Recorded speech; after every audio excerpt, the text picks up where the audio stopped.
All right, we should be live. What's up, everyone? Welcome back to Rob's Gaming Table. Today on the table, Rob is here, and I'm going to play some Dark Souls, the board game. We're continuing where we left off yesterday. We live streamed yesterday afternoon before streaming Cloud Spire last night, some co-op. So that stuff is up on the channel. If you're watching this in the future, archived. Make sure you go watch the playthrough we did before this one. It'll all be in a playlist, which is linked in the description below, that you can watch many of our other playthroughs over the last 2 years of having this game. Now we're playing with some Wave 2 stuff. Hopefully, here in Canada, we get some Wave 3 stuff coming soon. The stretch goals, expansions, and mega bosses or whatever are in that last one. The summons, the mimics, all that stuff. Character expansion, Explorers expansion, Iron Keep. And there's one more. And I can't remember what it's called. Invaders expansion. Anyways, all that awesome stuff will be here soon, hopefully next week.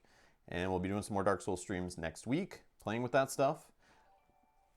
And we just had Guru Mist subscribe. Thank you so much for subscribing. I appreciate that. That is awesome. Thank you for the support.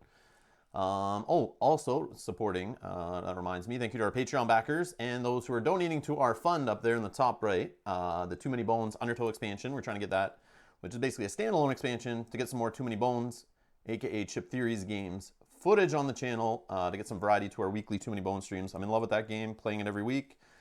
We play 1 player, 2 player, 3 player. And we're going to do a stream soon where we play with the chat running a gear lock. But we want some more variety. So to get that variety, when we hit $100 there on the fundraiser, we will get that standalone expansion, which will add new tyrants, new gear locks we can play, basically more characters. And it's a game similar to this, kind of dungeon crawling type game. But people are asking us why we don't have it. Well, we kind of only do this full time and don't make a lot of money, so we can't really buy $100 board games right now. So we're just trying to raise money for people who want to see it, because people have been asking us, they want us to get it. So we're doing this, and we're almost there. And when we get it, we'll order it, and we'll bring it on the channel. We'll unbox it. We'll play the crap out of it. We'll mix in the stuff with the other Too Many Bones stuff. We'll try it out. We'll do a campaign, 3 players, and rip through all 5 tyrants in that game. So I'm looking forward to that. Anyways, that's what that little bar is up there. If you're curious, the link to donate to that specifically is in the description below. And Mikkel is, I knew somebody would tell me, Phantoms, Characters, Iron Keep, and Explorers. Those are the 4 expansions that were stretch goals for the original Dark Souls that should be coming, hopefully here in Canada, start shipping this week, maybe next week, and I should have it. And that's another reason I'm soured on Kickstarters, is Canada seems to always be the last to get everything, even though we're like literally next door to North America, and sometimes the ships like, you know, hit the ports and you know, near Canada, and they still don't come here. I'm sure there's all customs and shipping and costs and all that stuff, and we probably the less Canadian orders than there are of US, but we always get like tanked last every time, which sucks. Another reason why I sometimes reach out to companies to try to get review copies of games, because then by the time I get it and try to cover it on the channel, if I just kickstart it, it's way too late. Like I get it after everyone's already had it and all the people have paid reviewed it and all that stuff. So yeah, I'm back and excited for the boss fight. Charles is here. Raleigh is back. But Canada's 99% tundra, right? Yeah, I'm actually streaming from my igloo right now. I got some good Wi-Fi antenna on the roof that actually connects to a tower that's over some mountains in another tundra, and they share internet with us here. We actually share the same internet connection, all of Canada, all 20 of us, and yeah.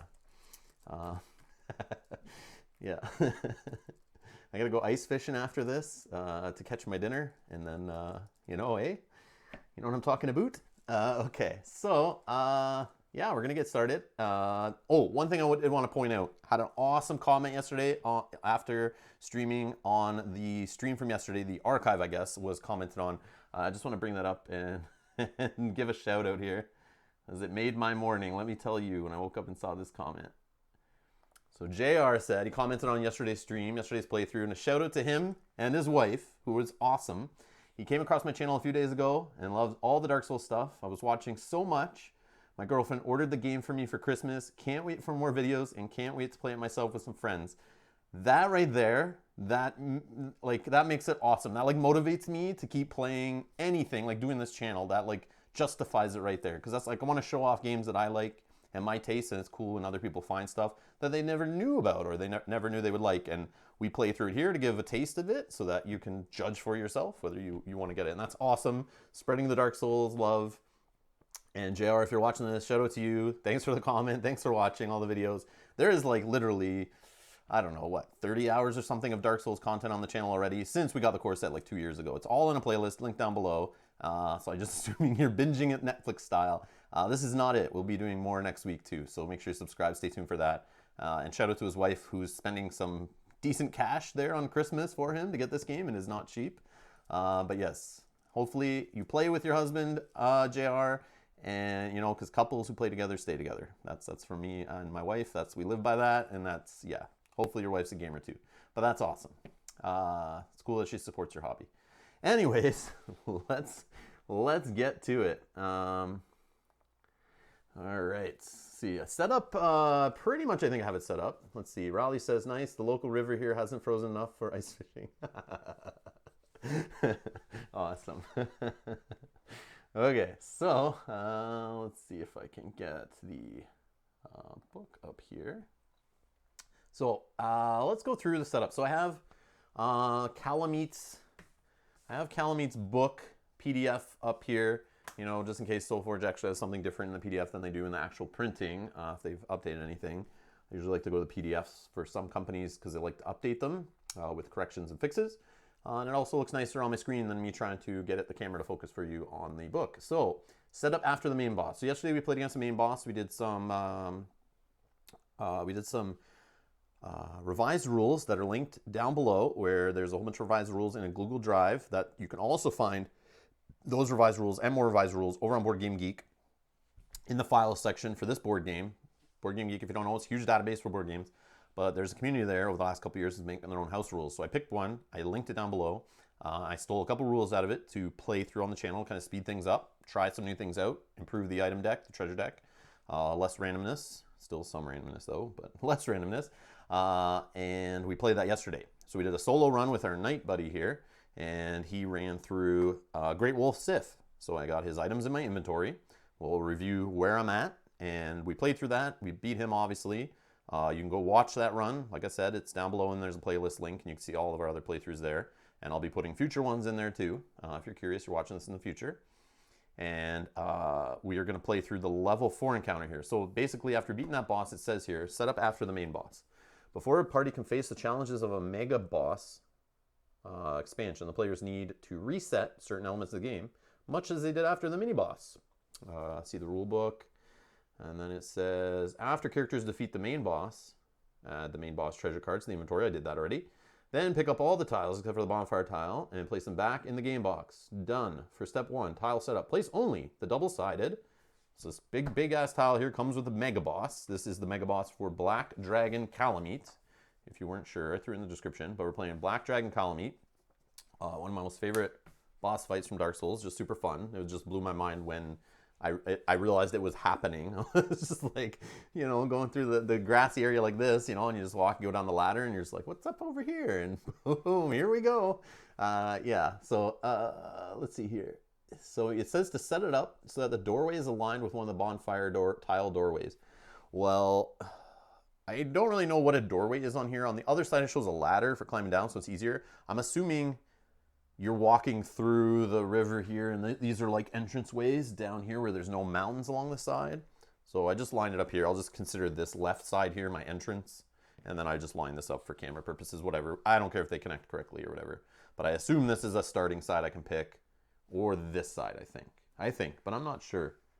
But looking at the art, it's like all rock down here, all rock on this side. So I don't know. I Googled it, try to find if anyone had an answer to see which way was the actual entryway. I'm just going to pick this side. Has all yellow. I don't know. Whatever. Okay. So it says, oh, the other thing too is why I think that. It's because they always show it in this orientation with the yellow side, all yellow nodes at the bottom. And they have it right side up that way. And they show it in another page too. Oh, look at that art. It's sick. Right here too. They have the same alignment. So I don't know. I'll just line it like that. Okay. Let's see here. What else we got to do? Okay. Ensure that the sides face up with all the enemy nodes. Yep. Reset the bonfire sparks in step 2 as usual. So I put it to 2 sparks because I'm playing double souls half sparks business from the revised rules. Oh, it does. Okay. Okay, perfect. We'll get there then. Yeah, okay, perfect. Thanks, Raleigh. Boss room is huge. Yeah, so here's the thing. This boss tile is not as big as every mega boss. So when I was sitting there, I remember at work one afternoon, at one of my previous jobs, I was sitting there when they announced, I was a late backer, so I didn't get all the updates, but I remember getting an email saying, hey, the backer kit's open, go in, you can re-add any expansions you want to add, because after people got the core set, they then wanted to spend more money and get more expansions. And me, I just backed the core set, and I think I just backed the core set. I just went like basic, and the stretch goals, and I was fine with that, with the first Kickstarter wave. But then after people started getting the core set, like me, you start playing and you realize, the stretch goals haven't come yet. It's just the core set. There is some variety in here, but only 4 characters, only 4 mini bosses, 2 main bosses, 2 campaigns. Okay, played them, done. And then we were like, okay, put the game away, we're done. But I wanted more. And then so what they did was they reopened the backer kit to allow people to re-add stuff to their order. So I went in and went, oh man, look at all these mega bosses.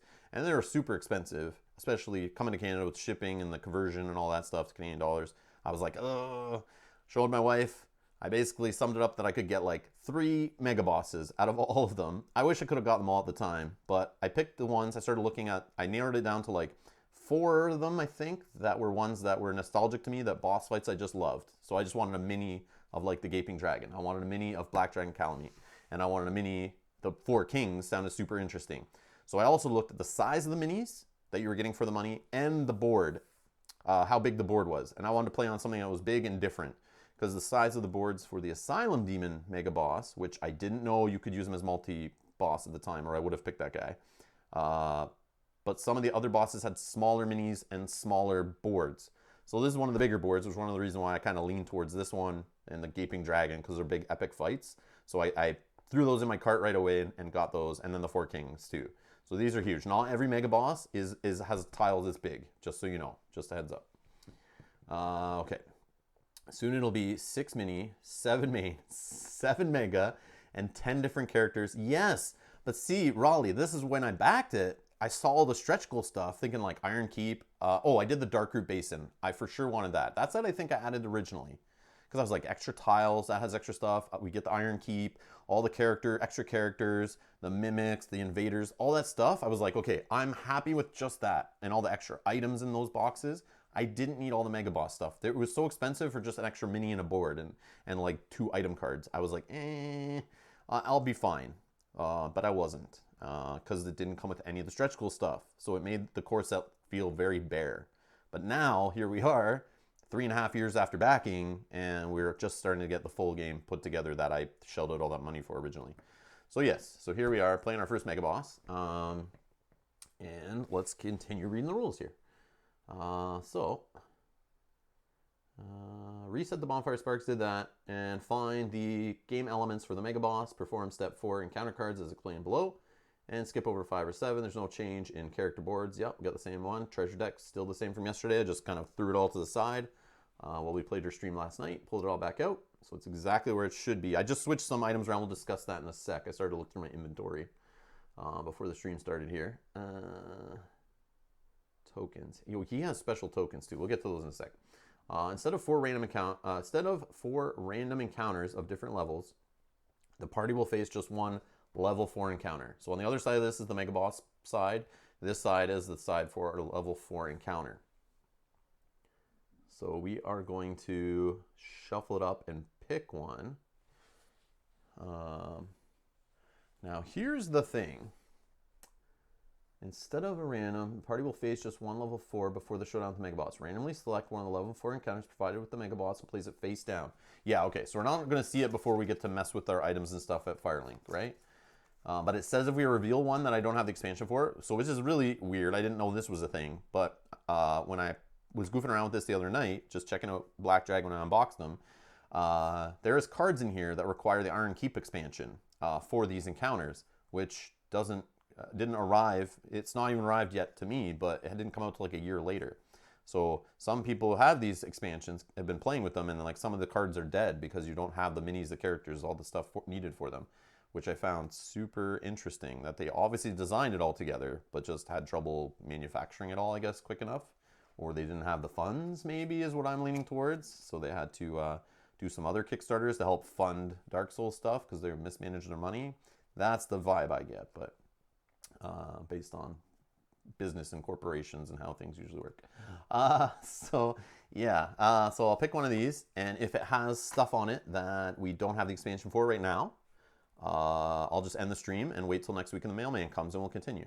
No, I'm just kidding. We will just draw another one. And then we'll do that. Okay. Let's see here. Yeah, just choose a different one. Okay, there's a nice picture. Level 4 encounter cards. So, they are big. They are juicy. They are loaded with tons of enemies. 4 different enemy nodes. 4 different obstacle nodes. Could have traps. There's the expansion symbol. So that'll tell you need Darkroot Basin, which we have. But some of them need Iron Keep, which we do not have yet. I don't know if any need other expansions. I think those are only 2 that... Oh, maybe stuff needs like stuff from the Explorers, maybe? Maybe some add mimics and stuff. I don't know. Or invaders or summons. Like, I don't know if any of them need those, but... so encounter cards give all the information necessary. Blah, blah, blah, blah, blah.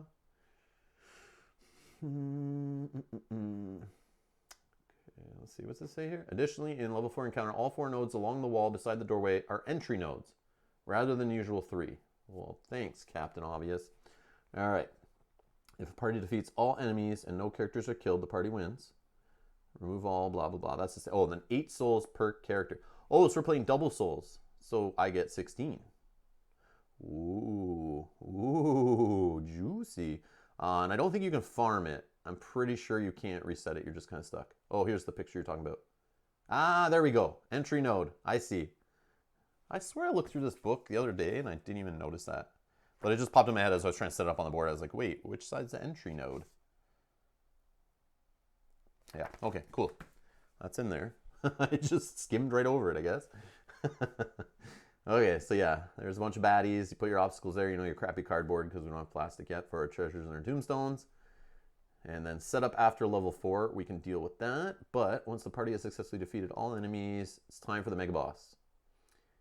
Yeah, I don't think you... Where is it? Note that characters do not gain a free rest after successfully defeating level 4 counter. If they wish to rest at the bonfire, they must spend a spark. Next, remove all tokens from models in the Mega Boss board, flip it over, align this, place the fog gate.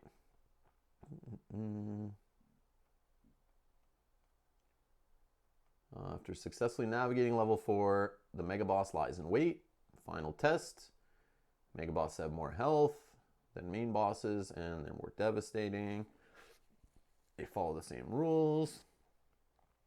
I thought in somewhere in here it says you can't do the level 4 again. Or maybe that was just maybe I skimmed over it there. Mega Boss cards, Mega Boss behavior, blah, blah, blah. Okay, so we'll leave it here, and we'll get back to this when we need to set it up. Mismanaged money on a Kickstarter? No way, that would never happen. Yeah, exactly. Hey, Alan, how's it going? Thanks for joining.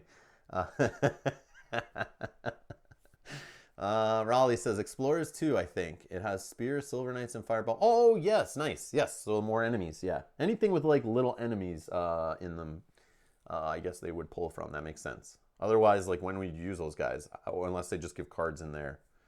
But yeah, it's interesting. You think in those expansions, they would have, instead of including cards in here that may have stuff from those expansions, maybe it would have been smarter for them to include stuff in those expansions for all the others. I don't know. Probably it would be too many cards in that expansion. Maybe it would have cost more because not everyone would have all the other stuff. They probably just looked at how many cards they'd have to print and did it the cheaper way. But yeah. But yeah, it's kind of weird.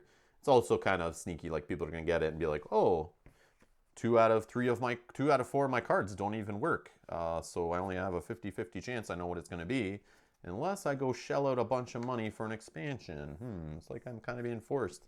So, yeah, so, all right. So let's go here. All right. I think they'll be like Darkroot, adding encounter cards in a similar fashion. Yeah. Okay. Yeah, I think so. I hope so. Yeah, I want more variety. I want more replayability and stuff. That'd be cool. It would suck to have those minis and only they get pulled in from Mega Boss level 4 encounters. I would hope they get pulled in like regular encounters. You can see them more in your mini boss runs and your main boss runs. Okay, so from where we were yesterday, let's have a little recap. So, previously on Solo Knight Dark Souls Adventure. All right, so this guy sitting at 4 souls yesterday. We beat Great Wolf Sif. We got his items. I read some comments after killing the live stream yesterday. There were some comments in the chat I saw that I didn't notice when I was saying goodbye to everybody, that somebody was like making fun of me for basically still having my starting shield, which I didn't even notice. I had not drawn no shields that I could equip. So I was still holding on to my basic shield for some reason, using it whenever I switched to my heal in a battle. But now I have great shield of Artorias. Some shields I couldn't equip just because I didn't have the stats. But I have 33 strength, 23 faith for sure. I'm at tier 3 of each. I'm covered. So I can hold this in my backpack to pull out with my heal if I'm going to stay with a two-handed weapon. So that way when I'm healing in the corner like a chicken, I can roll an orange die on physical, a blue die on magical block, and I'm immune to poison and bleed with this thing.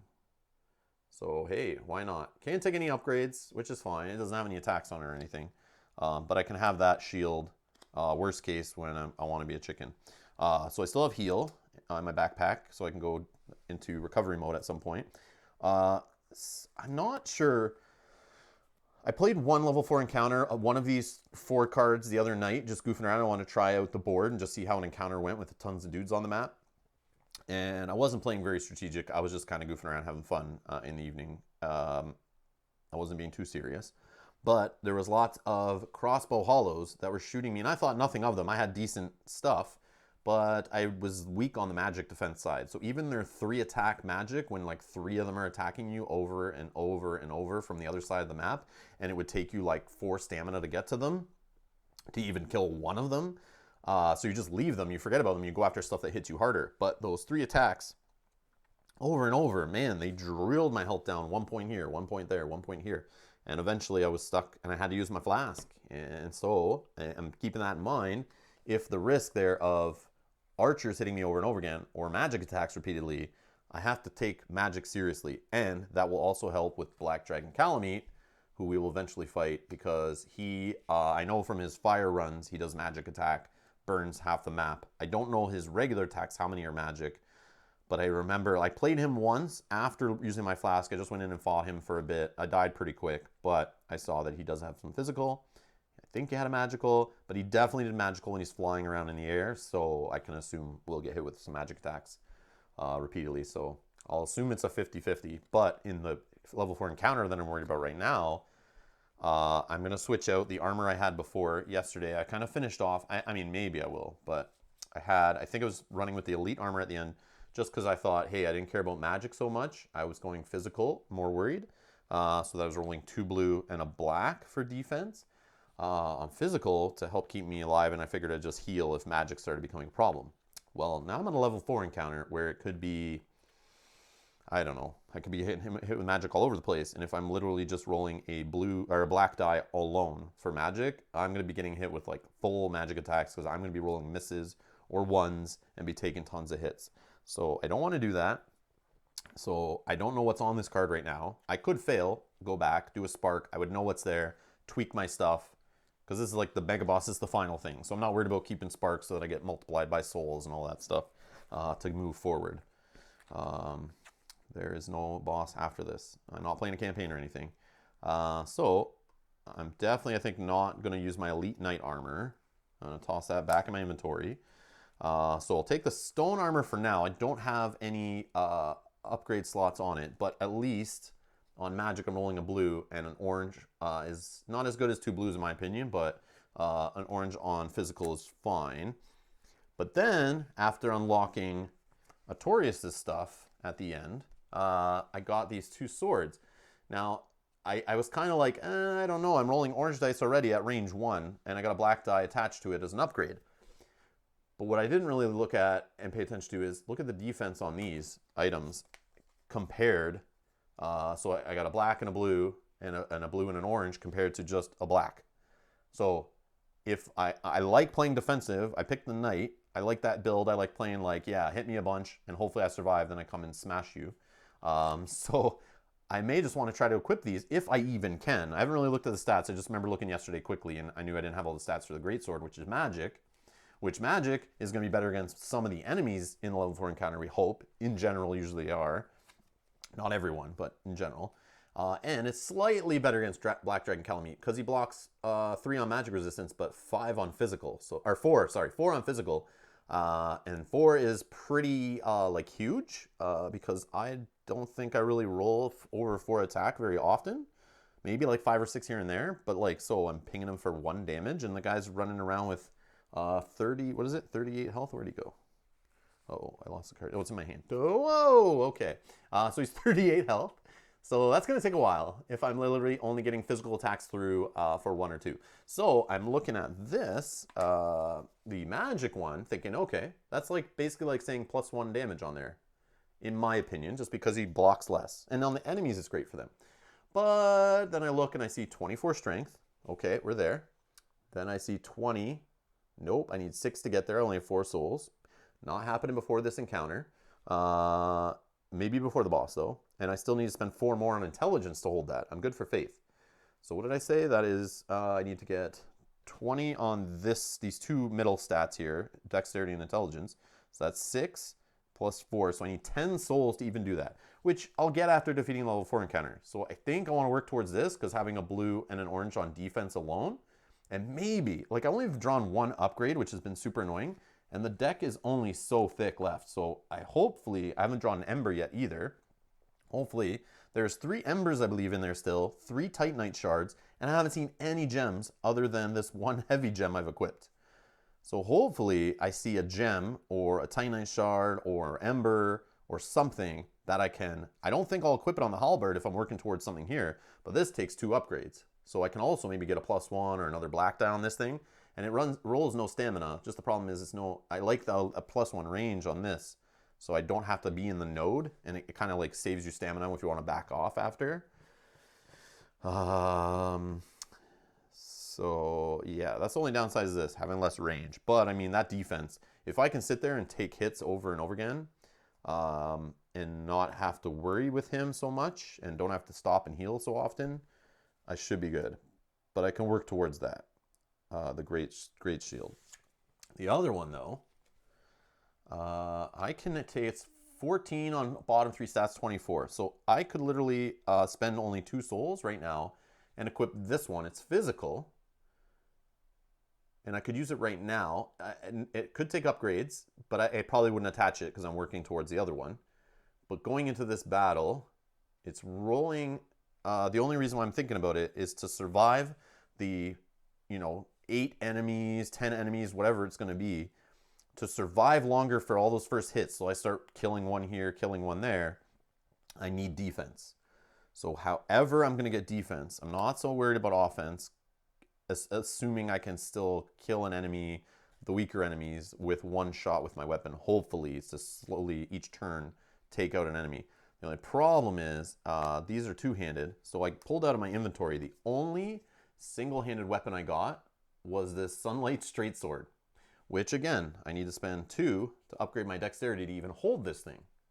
And it only rolls a blue and a black for no dex. I gotta spend 3 dex to even roll 2 blue dice. It can take an upgrade, but again, this is temporary. And no defensive dice on this, but I would be able to fully equip the shield always.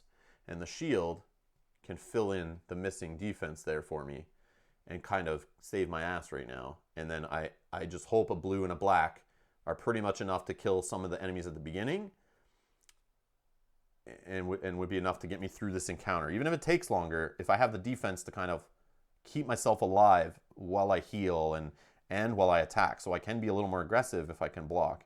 So I'm kind of tempted to just spend 2 souls right now, upgrade my dex, which I need to go to anyway to hold any of this stuff. So I like spending the 2 on dex is not bad. And then I equip the shield and the straight sword, keep the heal, and go in with that, and not the halberd. There's also the argument, if my defense is that good, I can keep the halberd in my back, toss the heal, but I'm a little scared to do that after the test run I had the other night, where like you just get hounded at the beginning, and you're spending dex to run away, but guys still get to you, and they hit you and hit you and hit you. It's all the range guys that just keep hitting you over and over again. I want to be able to just take all those hits and get to them slowly, and then take them out. And then once they're taken out, maybe you switch to the halberd and start taking out the bigger guys with that. But yeah, that's a thought. I don't know what you guys think, but let me know your thoughts. Oh, I have my original longsword still from the starter equipment I could always use. Yeah, but that's only single-handed weapons I have. It's so annoying. I thought I'd have better stuff. So what I could do, spend 2 souls to go up in dex, and then spend 2 souls to draw and see. Maybe I get some stuff that's different and might fit better into this whole thing. Because if I'm going to get 16 souls from beating a level 2 encounter, I'll have enough to upgrade to get the magic sword. I'll probably have enough to draw some more cards, hopefully getting a ember or gems or something to upgrade my great sword of Artorias. But even if I draw something now and I don't get a better single-handed weapon, this one can take an upgrade. So maybe I draw into an upgrade or 2, because you know they're in there. They got to be stacked by now. I've been drawing I have like all armor and shields and some like 2-handed weapons all over the place. I have so many 2-handed weapons, but I never got a single gem other than the heavy gem, no Titanite shard. So like I'm betting on the odds of the deck that I should hopefully start drawing into some upgrades, and maybe I have an abundance where I can get a couple, maybe 2 or 3 even, at least 2, and I can maybe upgrade my sword here and maybe even just temporary put one on here so I can do it with the battle on this. Let's see what the chat's saying here. Unboxing on YouTube's just focused on minis, not showing the cards in detail. I wish they did, but that's okay. I'll do that on mine then. If I get it, I'll show off that stuff. Of course, like I said, I'll get it after everyone else, so it might be too late.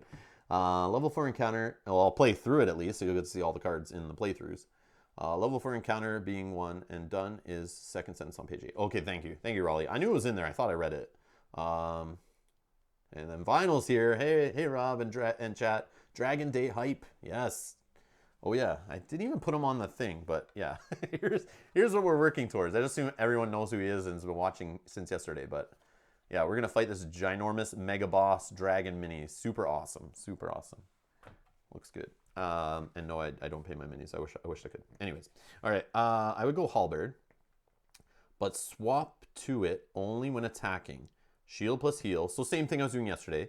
When closing the distance to any crossbow haulers there might be. Yeah, I'm only scared of you having the halberd equipped. So let's say I move up and I take a hit with the halberd. All right, I hit someone with the halberd. Maybe I killed him. Then I'm sitting there holding a halberd, and then I get attacked by a bunch of guys. If it's all Silver Knight bowmen that are doing the range attacks over and over again, that's fine. I have a black physical and orange physical. That's fine. But I just get worried that that one round of holding my halberd in my hand just leaving me so open to so much damage. And I don't want to risk that. Yes, I have coins to flip and heroic abilities to use, and I have heals and stuff. But I don't know. I know being offensive and taking guys out is also a good defensive strategy, so you have less hitting you over and over again. But I just worried those first couple rounds when I might have like 4 ranged enemies shooting me every single turn.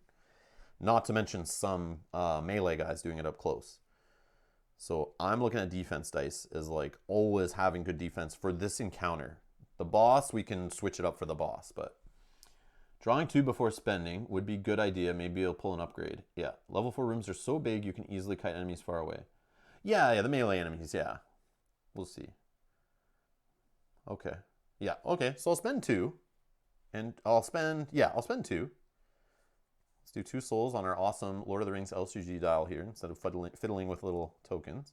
And we'll draw 2. Sorcerer's Staff. Throw that in the trash. No, I'm just joking. It is a 1 range, 2-handed weapon. It takes 2 upgrades. It does give me defense on magic, but only a blue for 0 stamina. And I would have to attach like 2 upgrades to make this thing any decent. And I'd also have to spend so many souls to get intelligence up to tier 3. So not the best for me. We'll just toss that in our inventory. There we go. Finally, Titanite shard. This weapon's attacks gain +1 damage. Okay. So now what?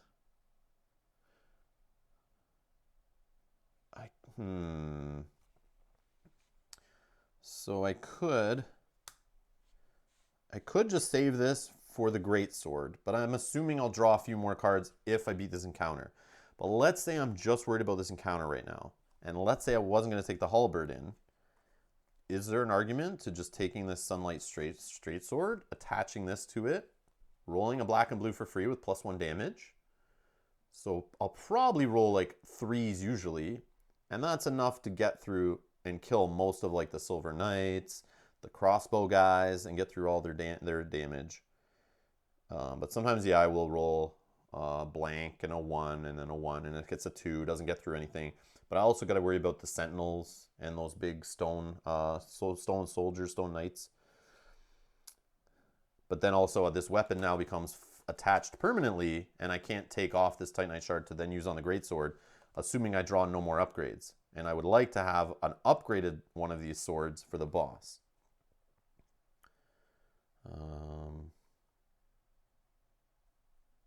But it would be cool to hold the Great Shield to roll 2 orange on physical, 2 blue on magic,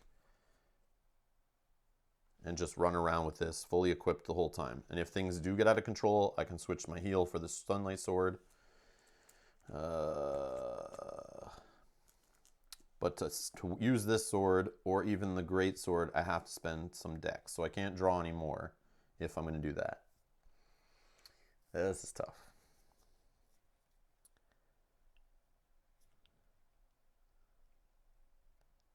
But yes, rolling an orange with the black is pretty nice. But I want more magic defense. So I think just on the defense alone, this is out. Like, I'm not going to use this anymore, I don't think.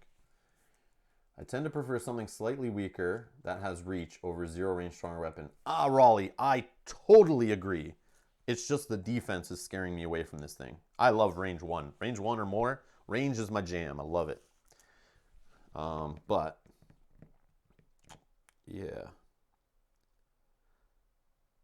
Yeah, because I'd be able to get to those archers faster too, being at range 1. Be a man. Shuffle them up and randomly draw your starting weapons. Yes, Vinyl, yes. Okay. Well, I have to upgrade either way to even choose this one or this one. So let's do it. Let's spend the last 2. We'll go up in dex. We got to get there anyway at some point. So we're down to 0 souls. Okay.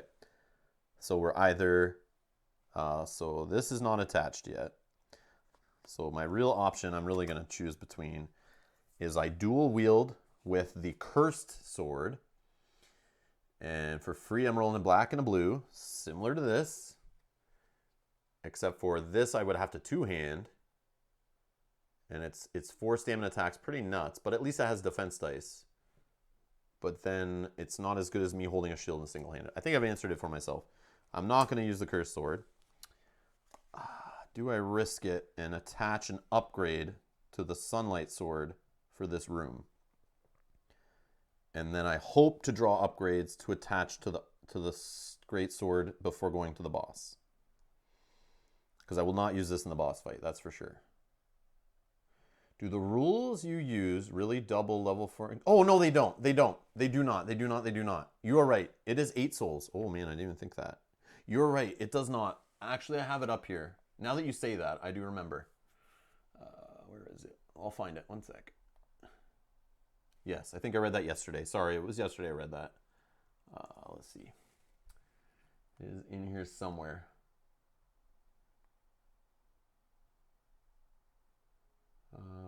Oh, right here. Players gain double the typical souls for except level 4 and bosses. Oh, and bosses. So I should have only... What is it, 1? I took 4 for the boss. Should I have only taken 2? I have 2 sparks left. Is it 1 per boss or 2? Either way, I'm not rolling that back. I already spent the damn stuff, but that's fine. That's 2 souls I cheated on, I guess. If that's right. I can't remember bosses. Is it 1 soul? So the 8 souls gained from level 4, you need to spend all to get dex and int to tier 2 for each. Ah, so that answers I should not attach. So if I can't draw any more cards, this Titanite shard is it. That's it. Because I still need, unless, yeah, I want the defense off this thing. But rolling a blue and a black only, with magic though, so he's got 3 defense. This adds a +1. That makes me pretty weak hitting. Unless I just attach this to the halberd and I just keep going with that same strategy. But no, I don't want the magic defense so low.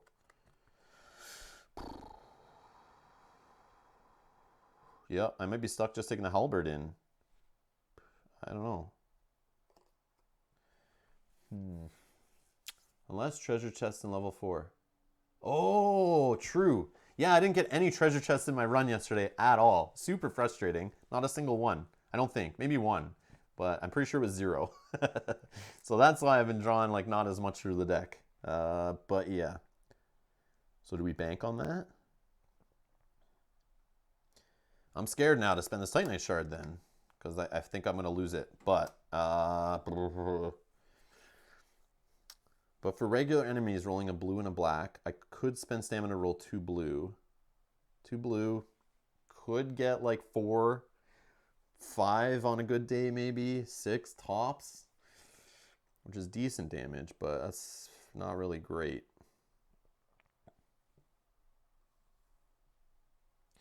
Have you done level 4? I had all to sort out bedtime for little ones. Yeah, you missed it, Mikkel. I'm sorry. We're already done. Let me clean that up. No, I'm just joking. No, I haven't. No, I haven't. I'm just fooling with you. No, I've been so slow. I really don't know. I'm so scared to attach something to a weapon. I'm really stuck. Like, what do I do? As a penalty for giving yourselves too many rewards, I just say shuffle up your gear and randomly draw your starting points. All right, I'll get started, all right? Stop rushing me. No, I'm just joking. It's putting a shard on the halberd, basically the same as a Toria's sword, since Kalameet has 1 less magic defense. True. The only thing with the halberd, its defense sucks. If I'm going to keep it in my hand, that's the problem. Its defense I'm really prioritizing. So let's... Okay, I'll take this room the same way I was doing it yesterday then. I'm not, because I don't want to attach that Titanite shard. I don't know if I'm getting a treasure chest, so I don't want to risk it. I might not be able to draw anymore because I need to, so I'm only getting 8 souls for level 4. So that's what I need to move Dex and Intelligence to tier 2 to be able to hold the Great Sword, which gives me the magic and this amazing blue and orange dice. And then I can hold this two-handed like so. And then I have it so if I switch out for my heal, I can then put a shield there so I have the same defense. So that's how I'm going to roll it. Maybe I draw into a ring too, and then maybe I'll look at different armor and stuff too. But I haven't drawn any rings, I don't think, either. So hold shield till times until you're going to attack. Yeah, exactly. Yeah, exactly. So I'll go in the room just kind of sitting there. Let's see what's there.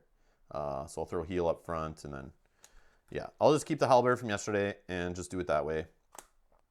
And just hope there isn't too many magic guys, and just I'll prioritize staying away from the magic attacks in this level 4 encounter and attacking them first to try to take them off the board if they're ranged. So yes. But at least I roll a blue against magic and another blue by default if I'm worried. But when I'm holding the halberd, it's only a single blue, which is like, it could be decent. I could block 2, but most likely 1. All right. So I think we're good. Done. Done. We'll leave this stuff here. The Titanite shard's not attached. That I can't equip. I don't know why I had this out. I think I had this out because this could take upgrades. So it's similar to the stone armor I'm holding, but if I get like a cool ring, and I have to upgrade my intelligence though to 19, but that's just an option there. I could switch to that if I draw into a decent ring.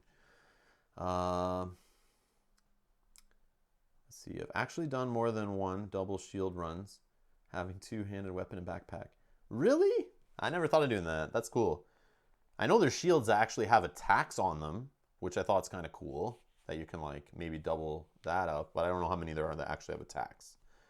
But double shield run, really, just to sit there and stay alive till you need to attack. That's kind of cool. And then you kind of just back up. All right, I think we're good. Let's come in this counter here. We'll enter over here. I think everything else is set up. All right, let's find out what we got. So we have Perilous Crossing, and it only needs the core set expansion, so we're good. It's a trap room, so let's set that up. It's got a large hollow. There's a crossbow magic guy, another crossbow magic guy, so those 2 of those annoying guys. And then you see the archer there. That's what I was worried about. This physical archer, physical archer, physical archer for the stone ones. So that is 5 ranged guys shooting me every freaking round. That is horrible. But hopefully I can survive with just some good defense until I'm ready to stab them in the face with a halberd.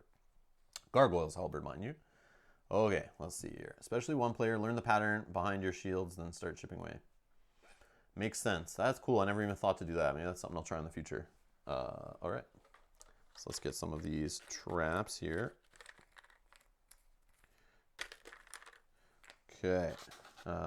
So we will set them up. So I'm assuming this is entryway only. Everything else is not, unless this one is considered entryway also.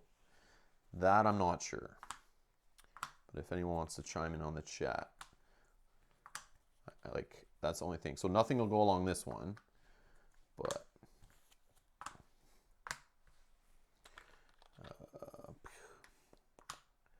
so I think that if not, I don't know if this is an entryway node over here. If it is, then none of these ones get traps. But yeah, I think we're okay there. Either way, I'm making it harder for myself if so. Oh, we got a treasure chest. Yes, I didn't even look at that stuff. Treasure chest. We're going to get 2 items. And we got a tombstone, so we can look at 1 card of the boss if we beat this, and a juicy barrel that we can hopefully run and hide behind or bash into. Good luck, says Charles. Thank you. No sentinels, but at least almost maximum range flows. Yeah, all range. That's my fear. That's why I was worried about getting just hit over and over. Like, it'd be nicer if it was sentinels and stuff that I could just run away from and then attack them and separate them and stuff. So, where is this one going? Treasure chest there, I think. Nope, treasure chest is here. That is a barrel. Barrel is here. And we need a tombstone. Tombstone is, where is it? Oh, all the way back here. So I can't go to that back corner. It's blocked. This one's just empty. Okay. So we can get rid of these ones. We're going to need hollows. I don't know if you guys can see. Maybe I can... Okay, hollows. We need, where is it? Right here. Bowmen. We need swordsmen. We need crossbow hollows. I think that's it. 1, 2, 3, 4. Yeah, there's 4 different enemies. 7 for the swordsman. Large hollow soldier at 6. Silver knight bowman at 3. Crossbow hollow at 2 threat. So this is the order they'll progress in. So those are all over the side. So let's start loading up the board.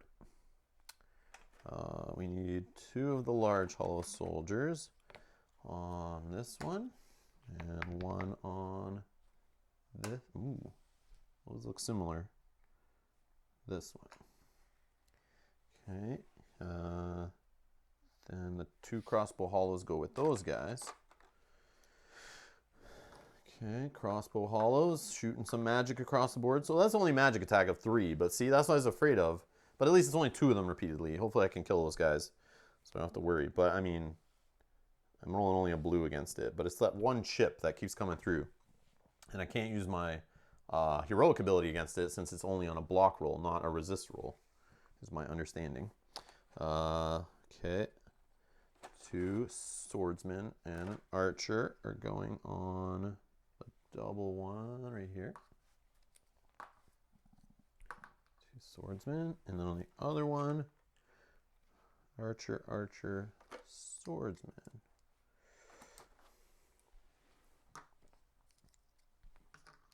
Yeah, and these archers doing, was it 4 physical? Yeah, that's gonna be a pain in the ass.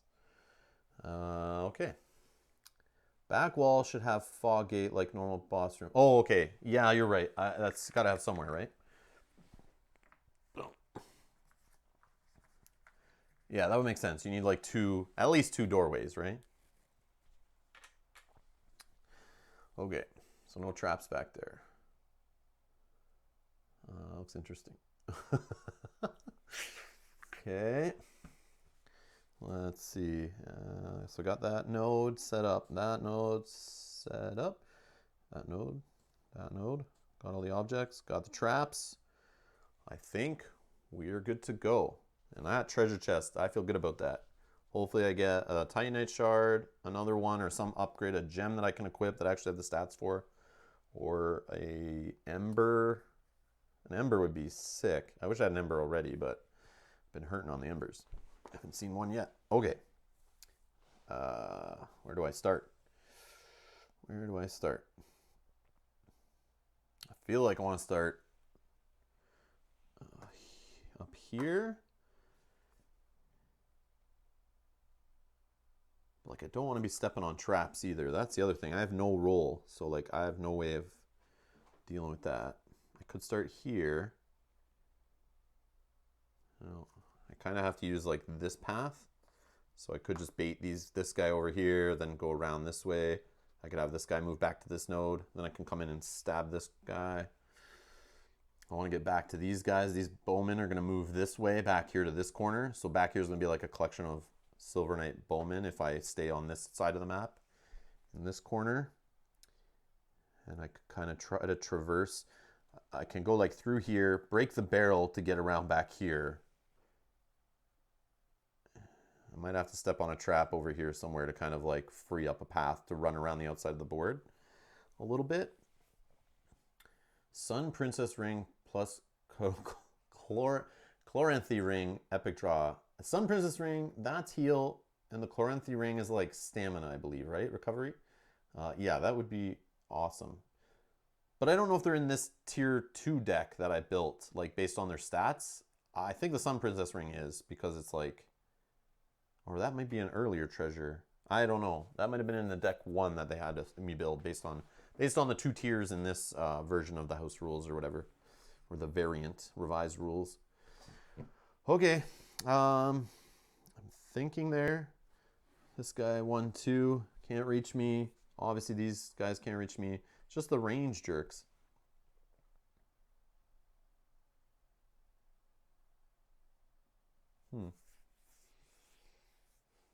Yep, heal 1, gain 1, three stamina. Ooh, spicy. Okay, yeah, I wish. We'll see. We will see. Okay, yeah, I'll start there, I guess.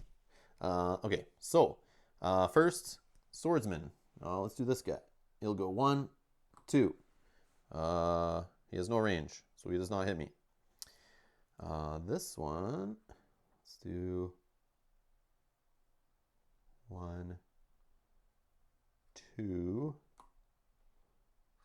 1, 2. Okay, can't reach, obviously. Large hollow soldier. Let's go here. So that's 1, 2 to me, or 1, 2, same thing. So I'll put him there. This guy will just join these guys. Can't reach, obviously. No pushy push. The bowman, here we go. Fun begins. All right, this guy was on this node, right? Let's start with this one. Our defense on physical is 2 orange. Should be okay, but I mean, there is a 1 on this thing, so we'll see. So yeah, we'll defend against this guy over here. Fully block with 5. He will move back. These 2 guys, we'll just roll 2 back to back here. Block for 7. 6. Okay. Yeah, my rolls are great. We should be fine. We're good this whole scenario. If I'm rolling 2 orange dice on all physicals and they're hitting like 6s and 7s, I should be okay. I just never put on my halberd, right? And I'll be fine, right? So we'll just go back here, I guess. Yeah, we'll just put them back there. Okay. So now, oh, crossbow hollows. But this is magic time. So 2 blue. Let's do this one over here for 3. Oh, they move back first.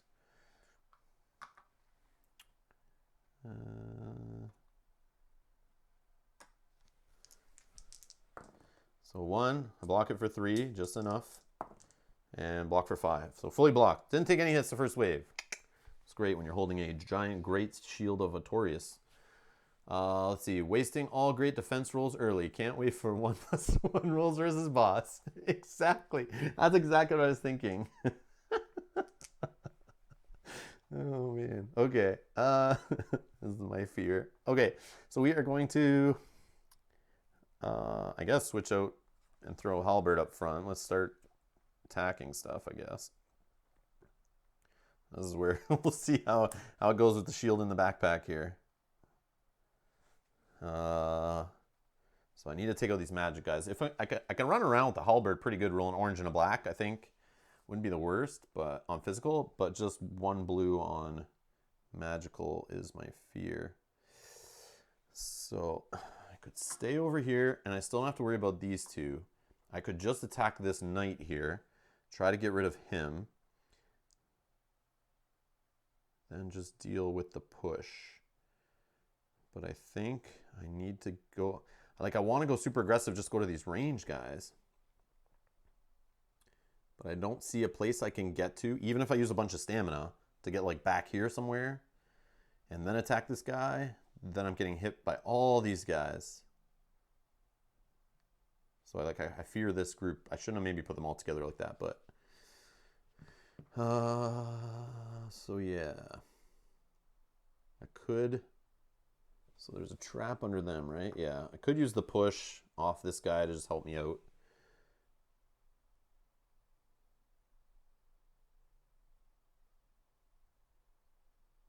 Yeah, because they'll all be doing pushes, so like I could make them push me towards the archers.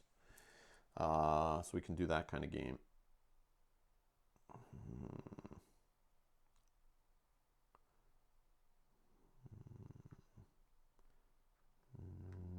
Tough. Silver Knight, I think. Yeah, I'll go for the Silver Knight guy here. And that will be an orange and a black. For 2. Oh man, not even enough. Not even enough. I don't want to use a luck token. That sucks. Yeah, that sucks. Okay, I'll just move there. I'll stay where I... Actually, if I'm going to get hit by these guys, let's just go here. Let's just run into their space. Oh, but no, then these guys. I can make these guys... No, I need to stay here. I'll make these guys go first. They'll come up to here. Then I'll make these guys go, which will knock me into their node, and the other guy can't reach me. I don't know. Damn. Can you move the dice tray a bit? Oh, okay. Is this... No, it doesn't really... We can just go like this for now. Oh, there's my treasure chest I was using to hold the... Not get the glare off the board. Okay. We can do this for now. Where is it? This way. Like a little sticky thing on the bottom to kind of keep it from moving. Yeah, that should work. We'll just switch it back after. Okay. Yeah.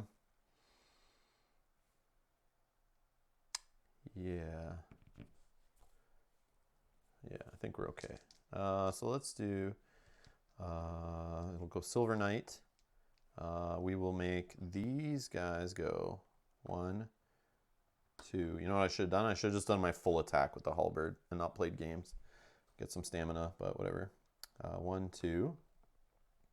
This guy will go 1. He'll attack for 5 physical. Which I block 4 of. And a push happens. Oh, there's a trap there.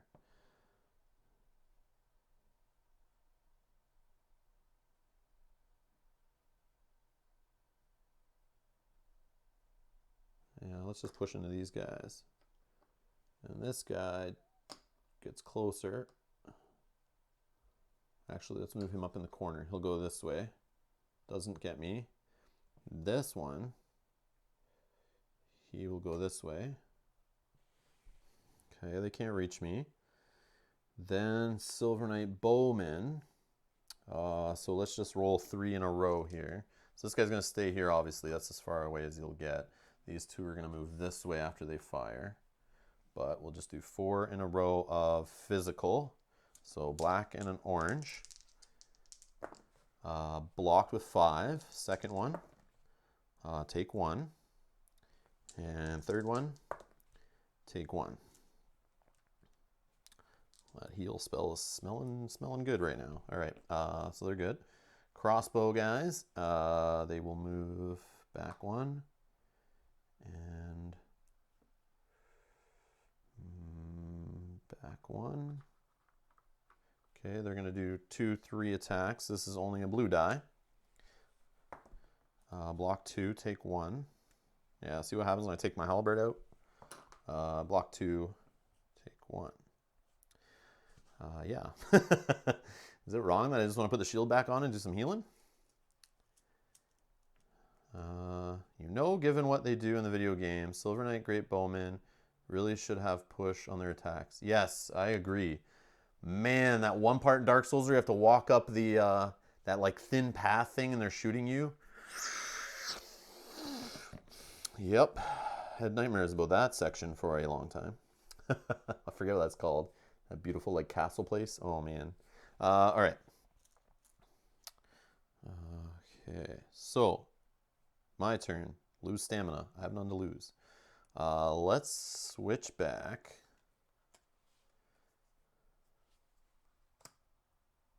I need to get in like better position, and maybe I need to take some trap damage too. So what I can do is be defensive, heal up, and then try to move, and even to get hit with trap damage, then heal again, and then get in better position to start taking out range guys.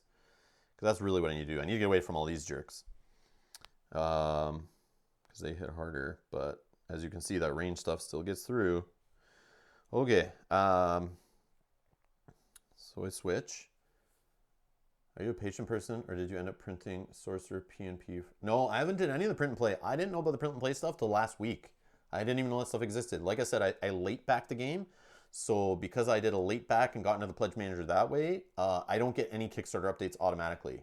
I can't even like add comments to the Kickstarter page or anything because I was a late backer and got in through the backer kit or whatever. So yeah, I didn't know they did anything. I got my core set and just kind of ignored them completely, and things just arrived in wave 2, and then I haven't been paying attention. So yeah, I saw that stuff. I started reading through some of the rules to get an idea of how some of the things worked, but I'll wait for it to come before I read all of it.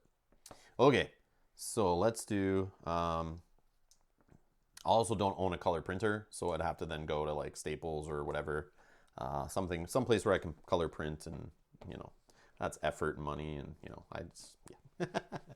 It's not miniatures, right? It's paper. Okay, so let's do, definitely go here. I'll spend a stamina. I don't know how bad the traps can do. I know I've bumped into 2 before, but I have not dealt with traps in years to know what is on the other side of them. I know a bunch of them are blank. So I probably should use Sunlight Straight Sword, looking pretty tempting right now. Agreed, I know. Oh man, I should have just took it. I should have just took that and just ran around just pinging these guys and not even took heal. Or just kept heal in the backpack. Yeah, I know. I should have just listened to myself and went that route. Especially with no sentinels and no stone knights on the board, which I was predicting I need bigger hits. So I'd move 1 for sure. I'm just debating moving more into that trap. Because then I have to spend 1 to dodge it, I think. Or do I just take it and I stay on the space? I don't remember how traps work. Let me find out. I just want to make sure I don't spend too much stamina. Where is it? Traps. Traps. 18.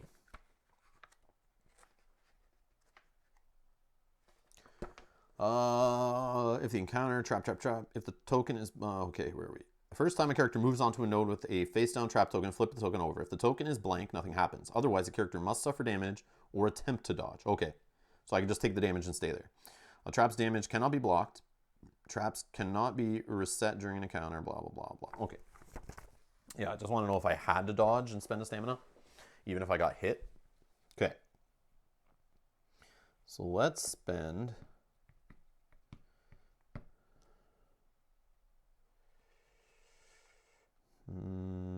I want to get away from those guys, so I have to still move. They'll move 1, 2, and can hit me. So I need to spend 2 more stamina to just move. I just don't know what the trap will do.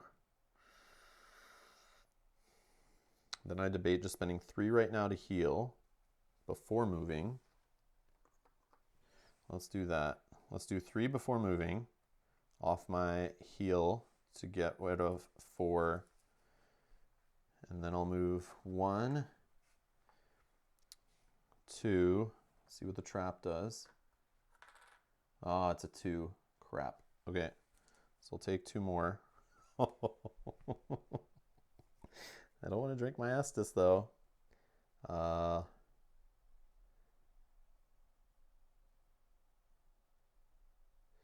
At least the first knight that comes down knocks me away from the other knights getting me for sure. Or the other knight. But I think I'm going to stop there. This is super risky, but I hope my shields come through. Worst case, I have luck tokens. I have my heroic ability. I don't think I'm going to do the flask. Worst case, I fail the room, really, and just reset. Go back, equip the Silver Knight Straight Sword like I wanted to, and then come back. That's Sunny D looking tempting. Rob, I'm getting thirsty. I love it. Yeah, so I'll stop there. I'll just sit on this trap spot, I guess.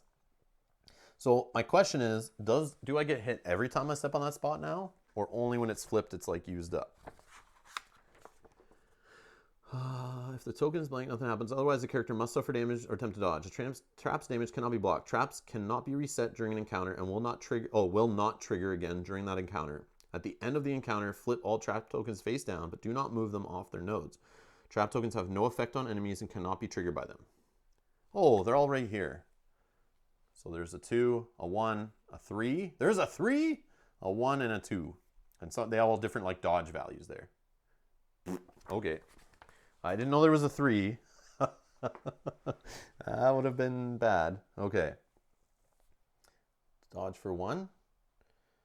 But I still get hit by it. And I would be at 1 left. I could just move now for a stamina.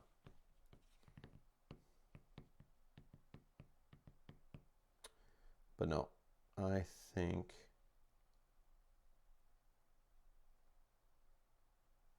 I'll stay. All right. So we're good. Let's do Silver Knight Swordsman. Let's do 1, 2. Hit me for 5 physical with a nice pushback. Fully block with 7. We're good there. I'll have him push me onto this node. This one will come down. Let's actually have this guy go separately.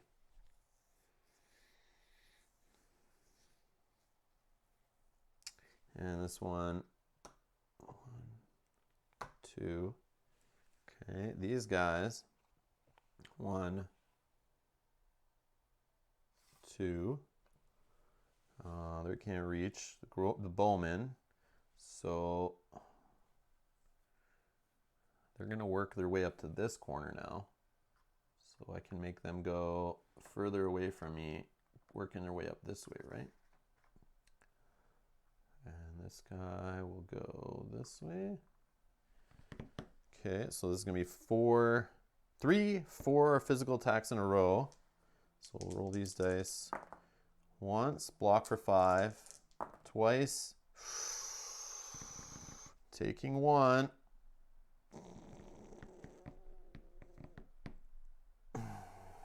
The last one.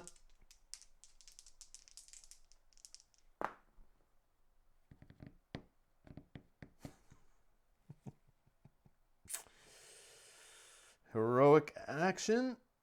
Yeah. Heroic action. The only reason I'm doing this and not the luck roll is because the luck I can use on magic. Okay, so we block that one. Frig. All right, now these guys. He's going to move back. And he will attack for 3 magic, which I rolled 2 blue. Oh, you're right. The bowman gets closer, so I can't move him, right? Yeah, I can't move him. But those guys I could. Yeah. You're right. You're right. Block the 3. And the next one, same problem, right? He's just trying to get further from me. So he'll just stay there. Fully blocked. All right. Wow. So I lose 2 stamina.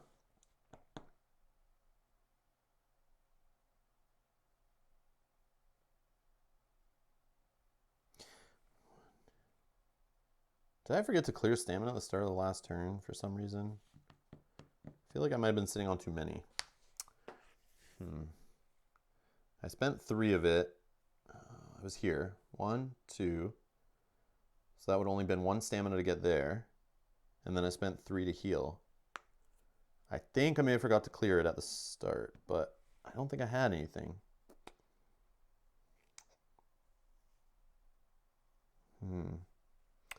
Yeah, I don't know. I'm not sure. I maybe messed up. Okay, so let's do clear 2.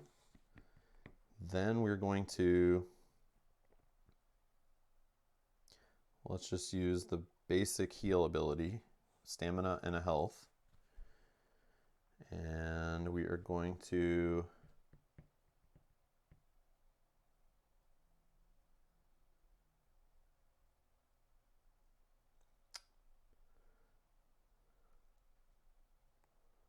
let's go free.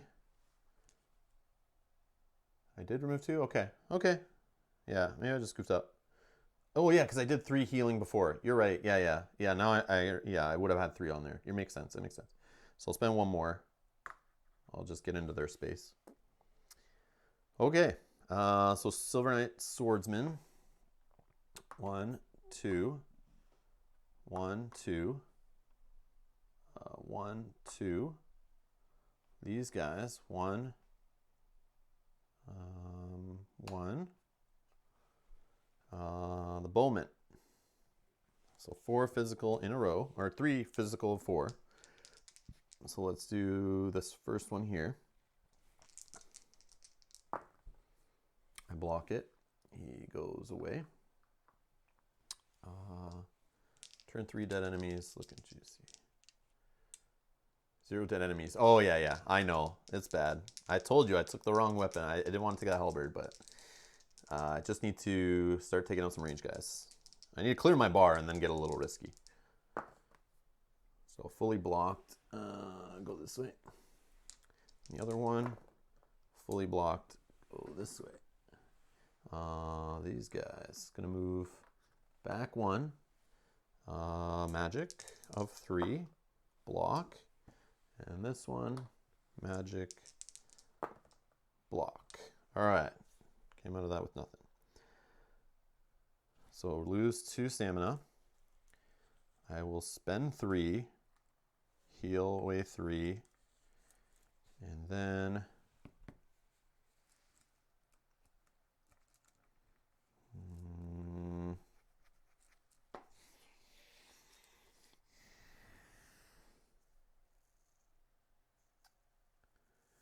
yeah, 1, 2 for 1 stamina. I think. Yeah. Whoa, what board is that? It's the other side of the Black Dragon Kalameet Mega Boss expansion. It's a level 4 encounter from that expansion. All right. So we are going to stop. Swordsman. Let's do 1, 2. 1, 2.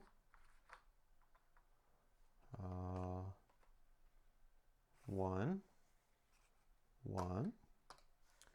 Okay, Great Bowman. Let's go. We'll do this one in this crowd here. Fully blocked. He will move. He's working his way up to here, so we can go this way.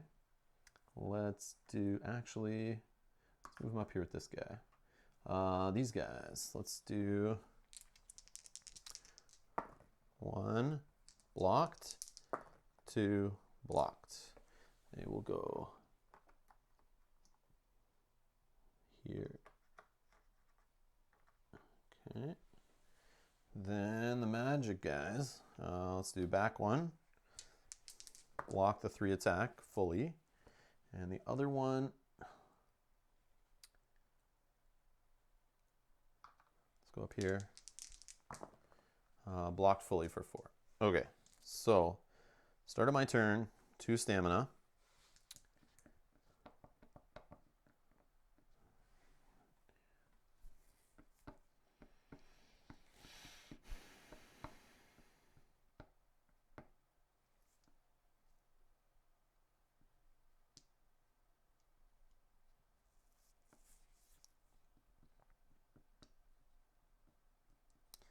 I want to take one of these Silver Knight Swordsmen, I think. Yeah, let's try that. So let's... Oh, man. Yeah, let's switch.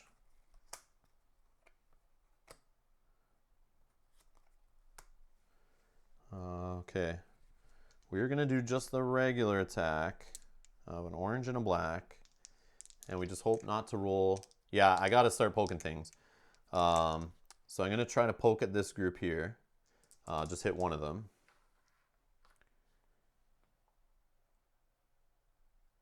Yeah. 3 per node, right? Yeah. All right. Pooh. There's 6. Definitely killed one. Okay. That's good. And now I'll move. 1. Yeah.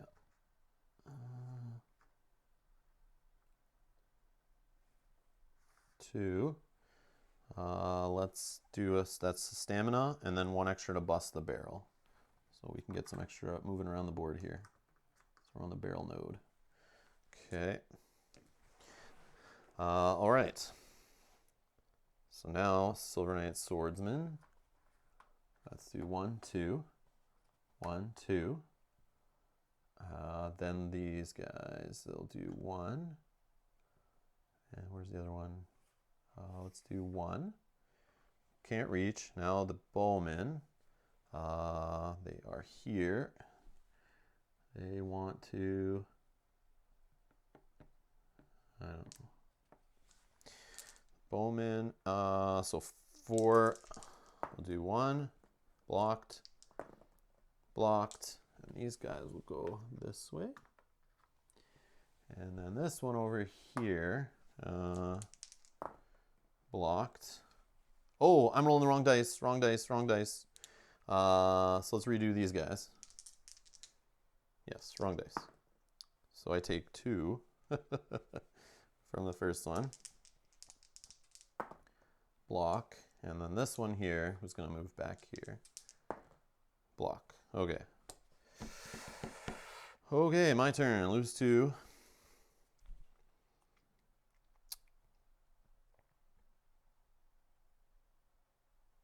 Oh, I forgot the crossbow hollows. Blue only. Whoops. Yes, yes. Crossbow hollows. I'm rushing here. So this guy will move back. This guy will move back. So we'll defend for 2. Block the first one. Take 1 from the second one. Ugh. Yep. So we're just going to switch that back like so. Lose 2 stamina. Let's see. Oh, George A is here. Hey, how's it going, George? Gotta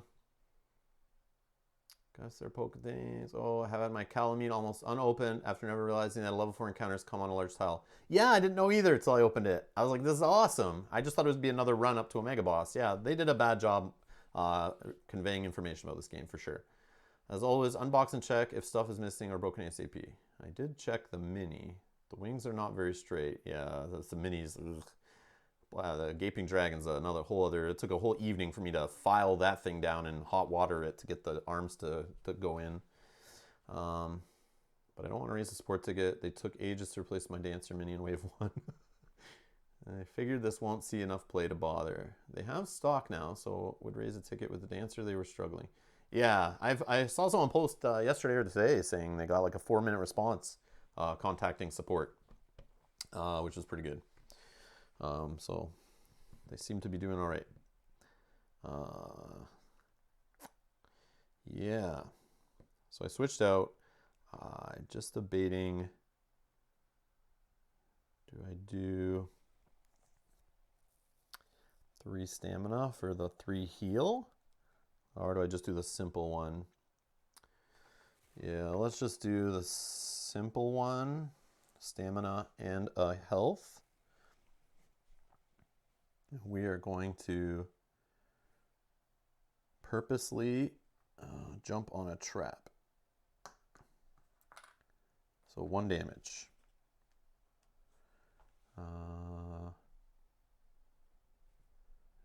And then I'm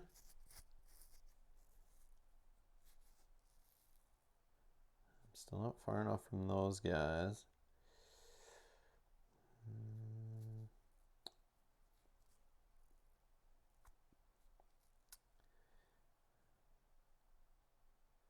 Yeah, I'll just stay there. I'll stay there. Okay, Silver Knight Swordsman. Let's do the first one. 1, 2. He will attack. We're physical blocking with 2 orange. For 6, he will push. I'll go this way. The second one, let's move him up with this guy. Can't reach. Large soldier. Let's go here. This one will go here. The Silver Knights. Bowman. Let's do these guys over here. Block. Block. And they'll go back here. And then 1, 2, 1, 2, 3. Yeah. And this guy will just stay in that corner. Ooh, big block. 7. Nice. Okay, now against the magic attacks of these jerk faces. I'll fully block. And this guy will just go back into this corner. Fully block. All right, sweet. Now...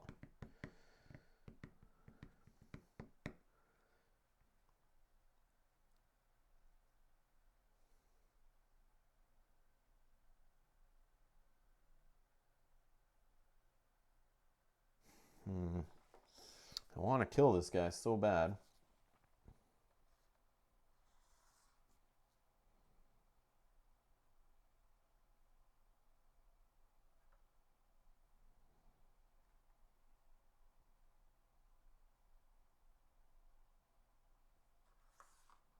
So I'll spend a stamina to go in the corner. And then let's do the free... No, maybe I should stay. So 1, 2, hit. Did I lose stamina at the start of my turn? That I don't know. That I don't know. Did I?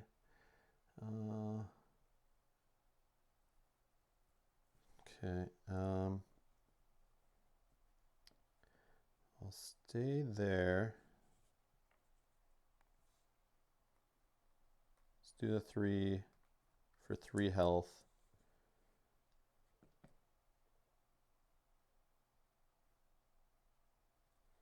Yep, it's lame, but that's what's gonna happen. Okay, so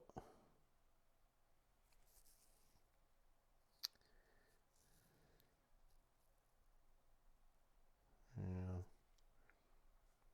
All right, there we go. Let's go 1, 2, physical attack, block with a push. 1, 2. Sorry, 1, 2. This guy 1. This guy 1. Then we're gonna go Bowman. Do 4. So take 1.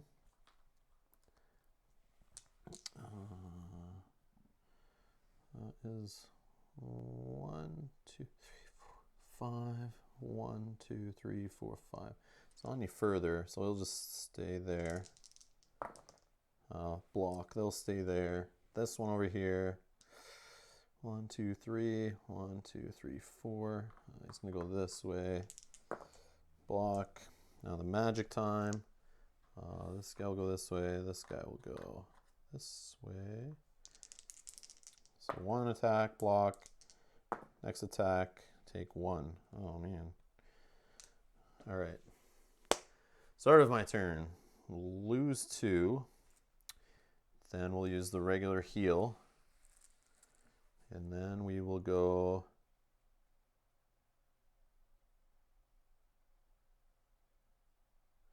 I mean, I gotta hit a blank trap at some point. I feel like I just gotta keep like popping traps to make more room to move. So yeah, let's do a move for free on the trap.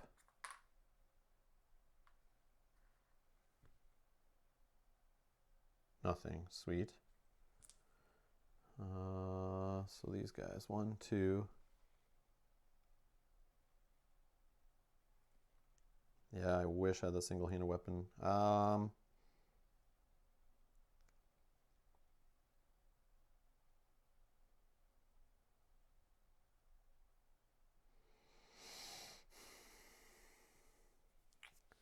Yeah, I'll spend one more. No trap. Okay.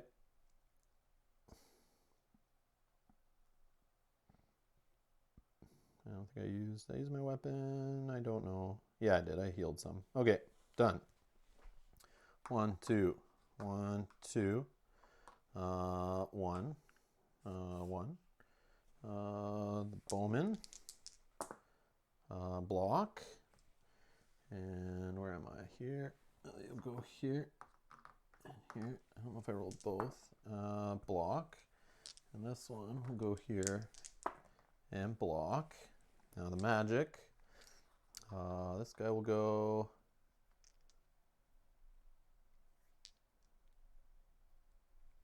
this way. Block. And this one will go this way. Block. All right, here we go. Let's move 2. 1, 2. Take a stamina. Then we'll switch.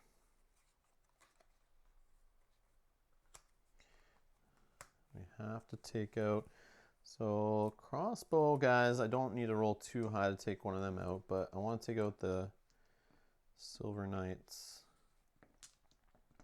I think I need to take out the magic guys first, because then I can start wearing just the halberd and not care. Because I roll, so this is in the backpack. Because yeah, on physical I still roll black and an orange, but on magic only a blue. I think I need to deal with the magic guys first, so I'm going to go after the hollow for the orange and a black regular on this hollow back here. And of course we kill him. Overkill, overkill. All right, so that's that. Now they will go. So these guys, let's do 1, 2, 2. This guy will go down this way. This guy will also go down that way. Let's do the 4 bowmen.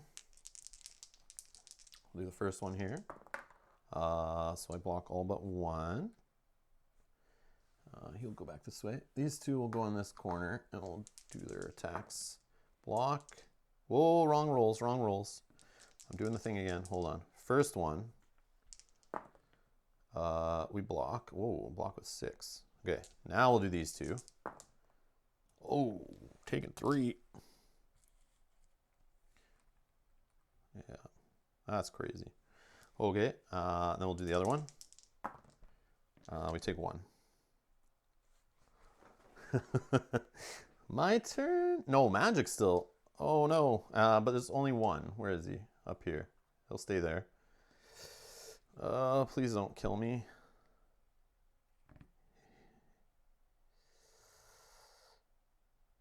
Yeah, I probably should have re-rolled on that 1 that I got the nulls on.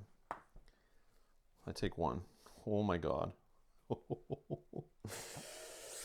Oh, yeah, thank you. Yeah, I started rolling like crazy again, thinking I had my shields on. Switching back and forth is like confusing me. But we're very close to dying. We are going to switch for sure back to the heal. I know this is not super entertaining, but whatever. Let's do it. So I lose 2 stamina at the start. I'll just do the regular heal. I will...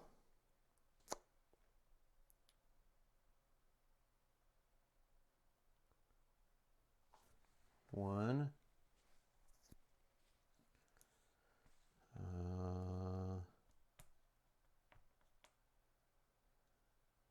And 2. I'll spend 1. I'll go with this guy. All right. Done. Swordsman. Bang, bang. This guy, bang, this guy. 1, 2, 3, 1, 2. Yeah, I'll go this way. All right, the bowman. So now I'm doing 2 orange dice. They will stay in the corner. Block, block, and this one, block. He will go up this way. Okay, then we need this guy. It's 2 blue.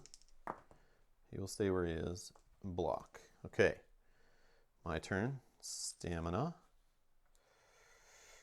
We're going to take 3 to do the heal, the big heal. Take 3 to get rid of 4 health. Heal 4 health. Then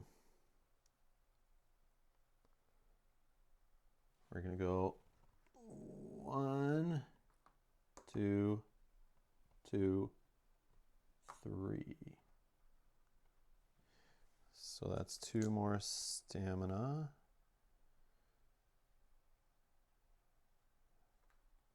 No, let's just do 1 stamina. We'll go here. Yeah.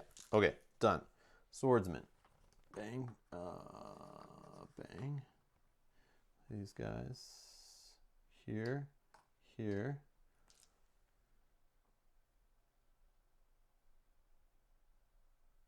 Did I do that right? 1, 2, 3. I think so. And then the bowman. 1. Block, 2, take 1, and the third one, block.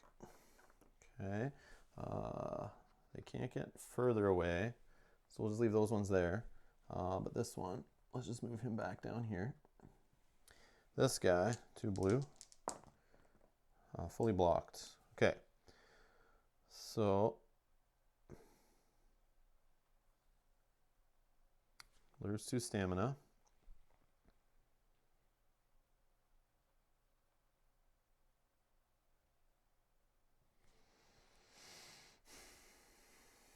One, 2, and well, halberd. Sorry, I'll switch out the halberd. I think I didn't use the heal yet. No, I don't think so. Did I? No. Okay, so halberd.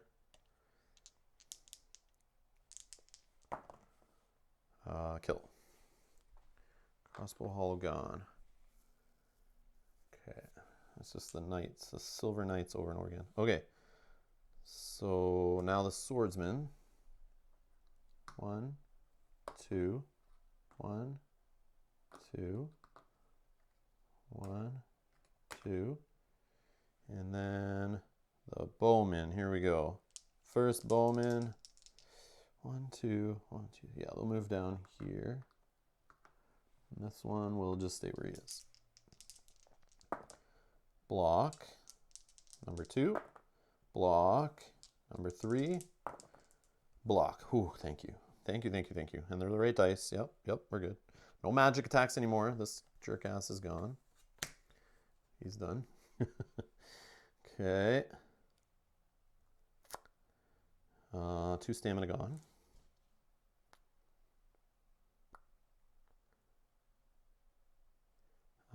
Let's keep the halberd going.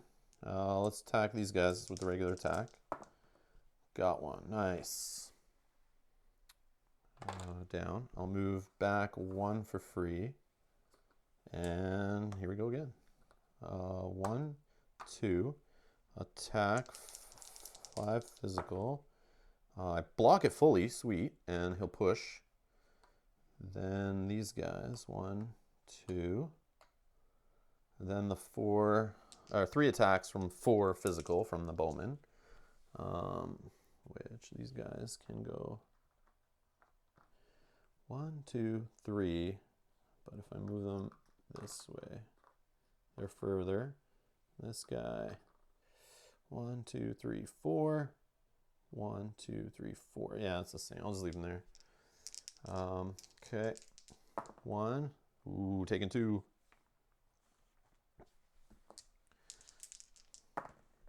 Taking 1 and taking 1. Oh man.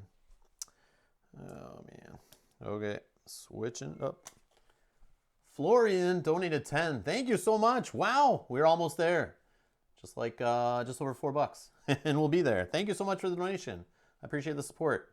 Nice. Should clear this now. Start slow, getting them all in place. Yeah, sorry this takes so long, but man, this is the dance when you're playing with the two-handed weapon, switching out the shields. This is like, it's all the range. The range, I knew this would happen.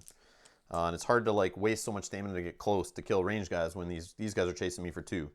But I'll switch. Clear stamina. Did I do that already? No, I don't think I did. Clear stamina. Let's do the heal full. 3 stamina. Clear 4. And then, yeah, this is how it should be. I agree. Yeah, totally, Mikhail. And then we'll go...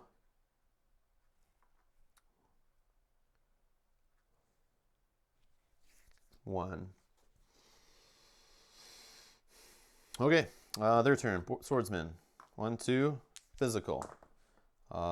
Take 1. And he'll push me this way. Okay. Then these guys will go 1, 2. And then the bowman. He'll go this way. These guys will stay where they are. Fully blocked. Fully blocked. Fully blocked. All right. You're welcome. I like your playthroughs a lot. Thank you, Flo. I appreciate it. Thank you for the support. We'll get some Too Many Bones real soon now. Real soon. Okay. Or some more Too Many Bones, I should say, with more Undertow. And 40 days. I'll throw 40 days a Daylor on the order and Tink. So more stuff will come for Too Many Bones on that order. And then let's do... okay. We're done. Did all their attacks. They moved already. Yeah, I moved them. How do you donate? Oh, Mikhail, if you want to be a Patreon backer, there's a link for that below. It's like a monthly thing, $1, whatever you want to donate, whatever. It all helps me keep doing this. It all goes back in the channel for equipment and board games and stuff. Some people hate PayPal, I've learned, they've told me. So there's not hate PayPal, hate Patreon. So I made a PayPal link below, but don't use that. If you want to donate to getting the next board game we're going to play, there's a special like fundraiser link down below. I put like Too Many Bones fundraiser in the description of the video. That's how you donate to specifically hit that thing. And yeah, if we go over, it just gets spent on other expansions, or we're gonna pick another board game after that to work towards. And I'll do a poll or something and figure out what that'll be. But just something I was trying out. But man, it's been pretty successful. Like I didn't expect it to be so quick. As you can see, there's still 40 days on it, and I thought by Christmas, end of the year, you know, maybe I'll get the game. But that's cool. I appreciate the support, everyone. Okay. In any amount and in no rush. I'm good to wait too. Like we don't need that urgently. We have so many games to play. So, but I know people are bugging me to get it. I was getting comment after comment saying, "Why don't you have Undertow? Get Undertow. Where's Undertow?" And yeah, so I figured let's raise it from the community, a couple bucks from everybody who wants to see it, and then we can also throw some money Chip Theory's way to also support them and get some more product on the channel, help other people see the game and stuff. Have some fun, because we play Too Many Bones every week almost since I've gotten it, like, and sometimes more. So we're in love with that game. It's so awesome. Okay, so my turn. Don't know if I lost my stamina yet, but I feel like I didn't, so I will lose 2. Do I poke?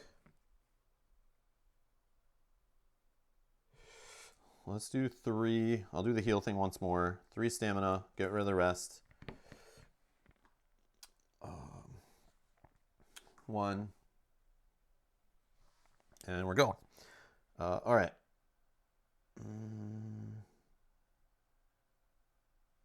Yeah. Silver Knight.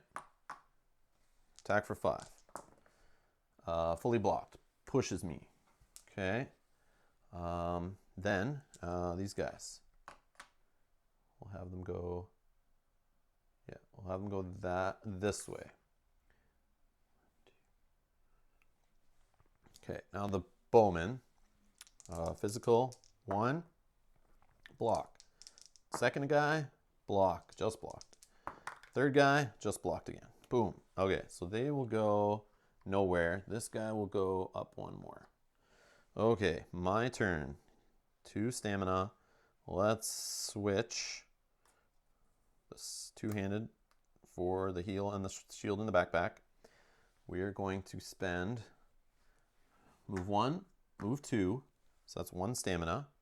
Then we're just going to do a regular attack on this bowman. And 3, just what we need, I think, to get him. Yeah, physical block of 2, 1 gets through. Get out of here. Man, these guys are driving me nuts. Okay, that's me. They will go. Let's do 1, 2. Doesn't get me. 1. Actually, let's move them both here. Then these guys, so 2 attacks, so I only have orange and a black. I'll leave them in the corner. I think even if they move over here, it's still the same. So block. The other one, take 2. Okay, my go. Lose 2 stamina. 1, 2. I'll go in the space with them. Oh, I can't with the weapon. Stupid halberd. So we'll just do it from here. Yes. Okay, so stabby stab from there. Is that right?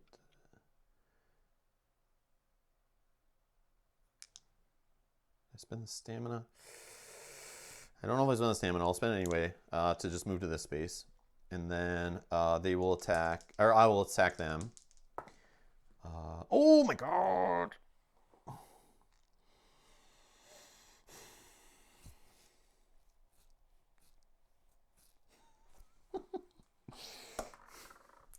Okay, chat. Did Rob take a lunch break or something? I go to the sauna, come back, more than half the enemies still. Screw you, Raleigh, screw you. All the kiting. Whittling down the range, guys. Yeah, it's just been rough. Every time I take my put my halberd on just to ping at one guy, I get attacked by so many attacks, and I'm down to like 5. I've taken 5 or 6 hits, and plus the stamina I had, and so it's like rough. Okay, so this guy, Silver Knight, doesn't get to me. These guys, we'll go here. 2 attacks from these guys, and we'll move them this way. Okay. Oops, black and an orange. Black and an orange. Block. Taken 2.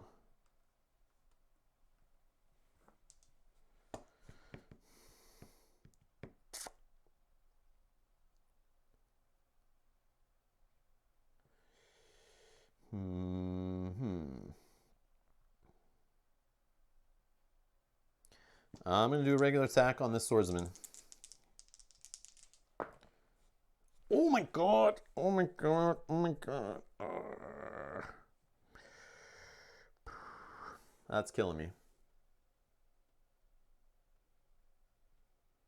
Yeah, you're right. No, you're right. I've just been afraid to, like, I can't put 4 stamina right now. I die, right? Unless oh, I forgot to clear my bar. Right? Yeah. I know. But then I can't flip my luck for the boss fight because I only get 4 or 8 souls and I have to spend it for upgrades. But then again, I don't have my heroic anyway. Yep. Okay, let's spend 2.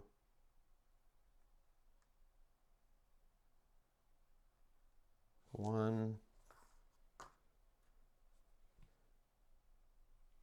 I like heavy attacks if it's like your bar is fully clear and it feels safe, but with the range attacks, and sometimes they hit me for like 3, I'm rolling blanks. Okay, so we're gonna just go back here to hide. Keep the halberd, obviously. This guy, 1, 2. These guys, 1, 1. These guys,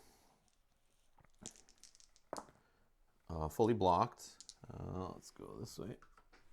Fully blocked. Yes. Beautiful. Beautiful, beautiful. Okay, my turn. Stamina.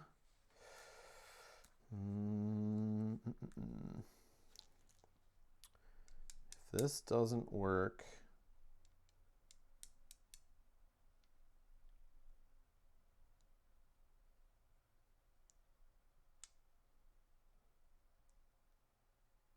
Yeah, let's just regular attack on this guy.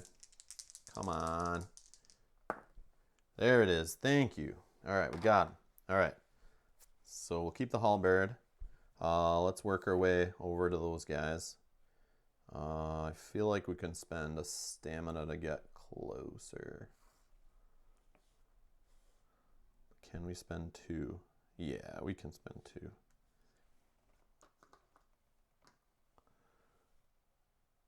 Okay, so we're there. We'll keep the halberd.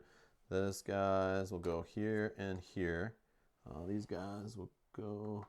Oh, it doesn't get them further away, so I think I'll just leave them there. And 2 attacks from them. 1 gets through. Blocked. Okay, my turn. Clear stamina. Okay.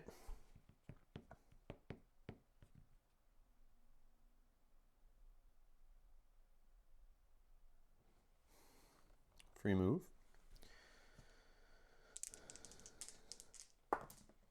Yes.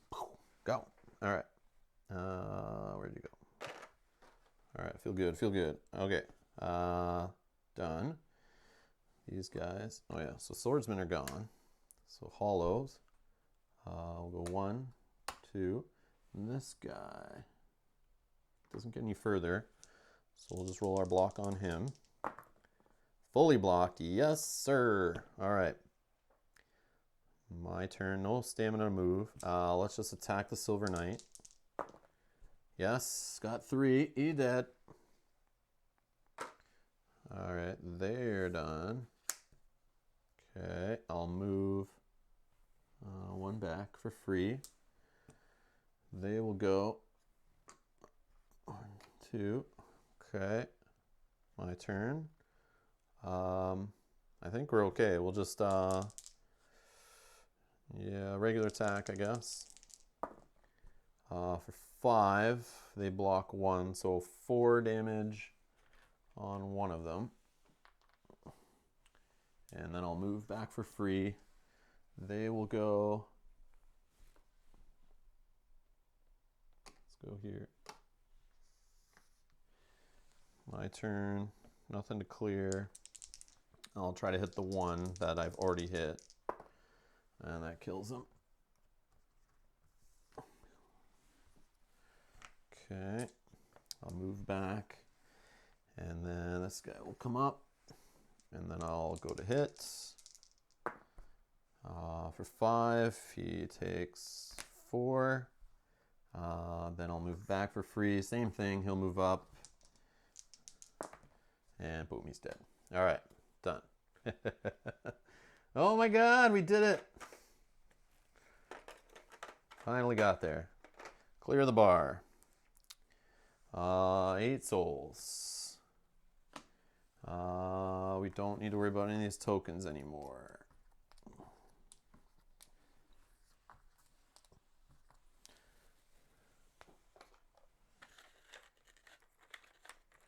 Let's just throw them all in there. That's good. All right, so we have a tombstone for checking the boss card. Barrel's gone. 2 treasure opened. All right, let's see what we got. Loots. Oh, sharp gem and an ember. There we go. Finally, we're getting into it here. Finally, the ember. Finally, nice. All right, sweet deal. Boom. So every time I take 3 or more damage after blocking or whatever in a single attack, I can reduce it by 1. So if the boss hits me for like 6 and I roll like 2 defense, I can reduce that down to 3 damage, which is good. So that's gone. I will just, yeah, whatever. Throw that up there. Okay, sharp gem. Another black die. Can I hold this though? No, I can't. But if I'm upgrading anyway to the Great Artorias sword using my souls, I should be fine. Okay, so back to Firelink. This treasure chest is gone. Let's get rid of the fog door because it's, you know, it's funny and all, but I think we're good. Here we go. Let's do this. So the ladder will be on the left side here.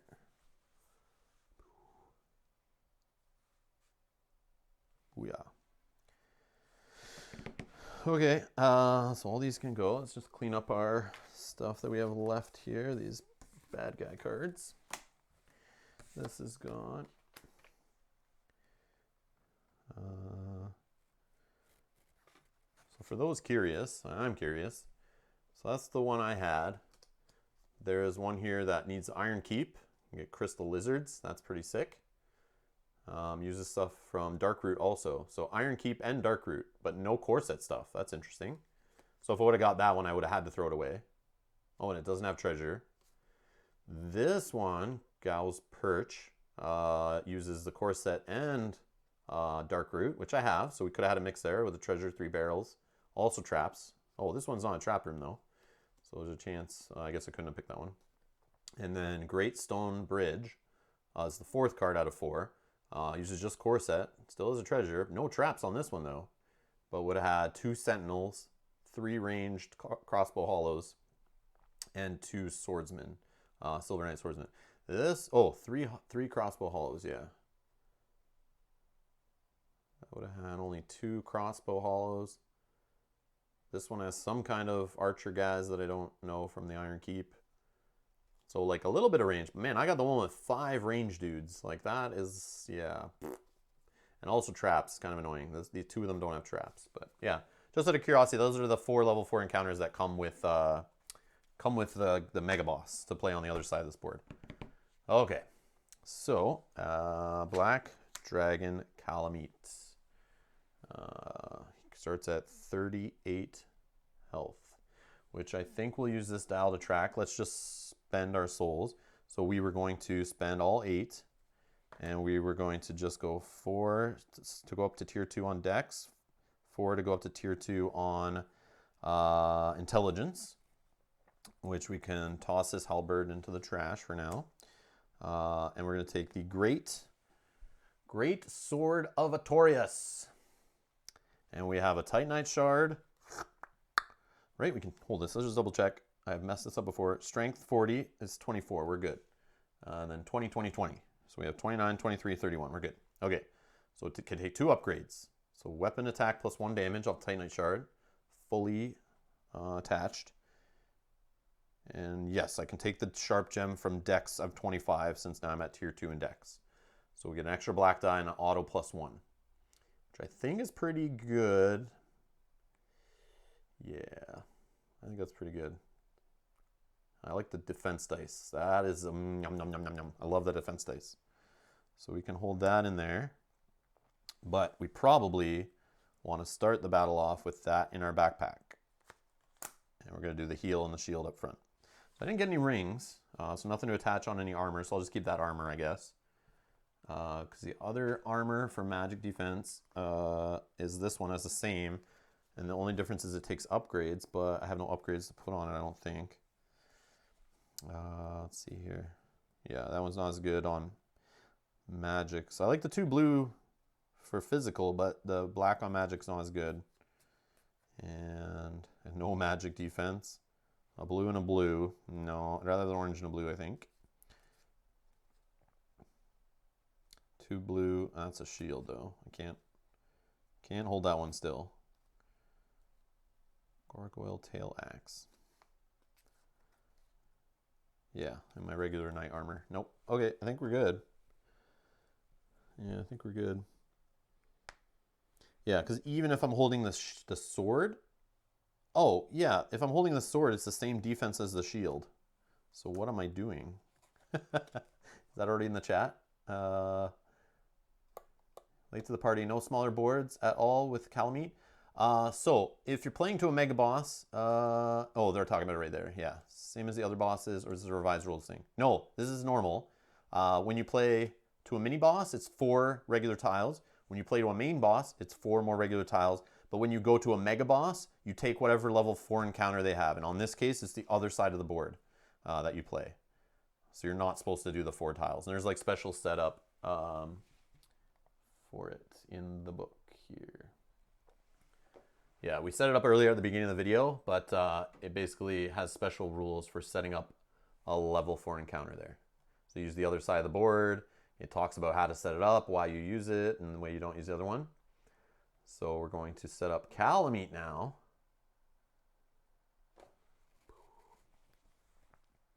So we'll throw the heal in the back with the shield. We're going to take the Great Sword of Atorius and throw that up front here, because it has the same defense as a shield, so I should be okay just to hold that until it's heal time. and then I can switch to the heal and the shield and still have the same defense. So for physical, I'm rolling a black or a blue and a orange, and then the same on magic, which is kind of cool. Now, Charles, I normally do the selling items back to gain souls or gain cards. That's one of my favorite things to do. I think it's great because it helps you plow through the deck and find exactly what you need. But I didn't do it yesterday's run. I was trying it without it, and today I've just continued with it, so I'm just sticking with the same rules I was doing yesterday. So no, I'm not selling back. Plus, it took longer on stream, I think, to do that. Just that they're selling and drawing and selling and drawing. It's like, just stretches it out, but not that I'm worried about time today or anything, but I just trying to keep consistency yesterday. What's the text on the far end armor? It says, once per encounter, at the end of another character's activation, which doesn't matter because it's only me, you may take the aggro token. So it's pointless in solo play. But it's the 2 upgrades is why I wanted to wear this armor, but I never drew a ring the whole playthrough. Which obviously if I was doing the sell items back, I would have eventually got it. I think. We'll look at the deck after. I'm curious what the next few cards are. Cool, thanks. Sorry if you repeated yourself from earlier. Oh, Dermot, no problem, man. We're doing a live stream. Like, if you come and ask questions, I'm always cool with stopping asking questions. I feel bad for people watching the archive later who have to watch me repeat myself, but hey, you can scrub ahead in the archive easy. YouTube makes it easy for you to scrub. So I like chilling with the chat and answering questions is fine. No rush today. No rush at all. And sorry if you guys are, but you can always watch this again later and skip to the parts and stuff. Just reading the chat. No, I think we're good. So tier 1 treasures was everything below 25. Yes, that's what I played with, yeah. So in there could be, is it these ones? No. So maybe that like messed me up.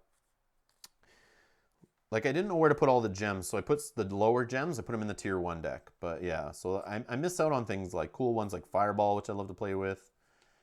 Doing this where we skipped the mini boss. We just went right to doing a dungeon up to a main boss. But like half the Titanite shards and half the embers are in the tier 1 deck, rounded down. I have 5 of each. So I put 3 in the tier 2 and 2 in the tier 1. But this is the tier 1 deck. Soul Stream, that's kind of fun, but a little pricey. Yeah, so Kukris or however you say it, were stuck in there. Yeah, so Lightning Gem, things like that. Lower gems. Oh, the Corinthi Ring is in level 1. Which, I mean, it's 18 on each stat. So personally, I would rather have that in the tier 2 deck because 18 on each stat is like pricey for some classes, especially the Knight. Oh yeah, Blood Gem was in there, so no bleed on that. Yeah, see, I don't know what these tier deck systems. I got to try a different one next time where I have them all available and then I can just draw from whichever one in the different cost or whatever, have 3 decks or whatever. I need to try something better. I need to do some more reading and pick like what the community thinks is the best one to do. I just did this one because it seemed simple and it had the rules to like skip the mini boss. So I just followed their deck building rules also. So that's the level 1 deck, which we don't have access to. Oh yeah. I only play this game raw. And that's part of the fun is when you're playing raw and early you get some higher weapons and armor and shields. It's cool to then work towards those through your full run, like because you see a goal, and sometimes you can get overpowered stuff if you have the right build and the right weapons. Like getting a halberd early and spending all your stuff just to hold that halberd can make your run just that much easier up to the main boss, right? Especially if you get an upgrade on it, like some bleed or something. But sometimes playing with these tiered deck rules, you lose those cool moments of drawing that cool stuff. Mikel says, we do it 3-tier. Tier 1 is max starting equipment of 21. Max stat requirement. So you're saying, Mikel, if any single stat is 21, that goes in there. Even if it's all like 20, 20, 20, 20, it still goes in tier 1? Or is it a total? Like I know some tiers, they like add it up. Like the cost of, like I saw one where the guy used deprived. So the deprived is like 10, 20, 30, 40. And he basically values the weapon or armor. Okay, Mikhail, perfect. He values the weapon or armor based on how many souls it takes to upgrade it on the deprived class. And then he puts them in a tier based on their cost to equip based on that. which I think that one might be the best. Because then even those ones that are like 20, 20, 20, they don't sneak into the lower tier decks. But then again, you lose out on the chance of getting those till later. But I mean, I think there's got to be something with like the actual real cost of it. But it's hard to weigh. Every class has different stats, so it's tough. And then you're saying your tier 2 has a max stat of 31. Tier 3 is everything else. Split embers, shards across all. Cost is 2, 4, 6 to buy. Oh, okay. Okay. Just like Dark Souls 1, you can get Zweihander in like 5 minutes into the game. But with the tier decks, you can't get it until after the mini. Yeah, that's the thing. That's what I missed from playing with just a regular deck.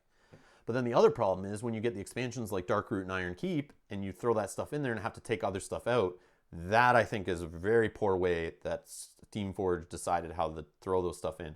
I like to have all the items there, so bringing a tiered deck kind of prevents a little bit of that dilution, I think. So you can have all the items available to you. Because it would suck if like you pulled out all your embers and Titanite shards in that by accident, and then when you're putting in, you only put in 2. Oh, this mod has all the deck available all the time. Oh, okay. Yeah, the mod I'm playing with though, let's see here. It says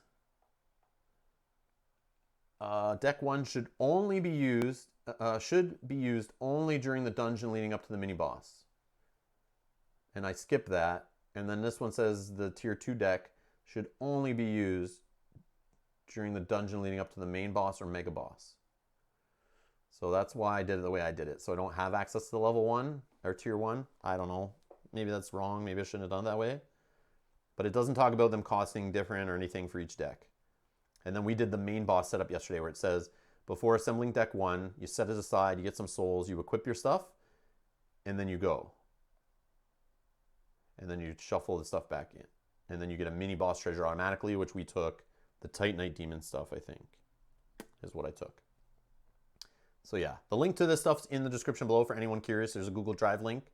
Just go to the latest file and you can see the revised rules. Yeah, we're playing with just some of the revised rules. I'm just doing the souls thing and the treasure deck right now and this whole dungeon setup rule. But I mean, he has like crazy rules variations which go into like resting. This item shop thing seems cool. I might try that. But yeah, take a browse through this PDF while I'm playing here.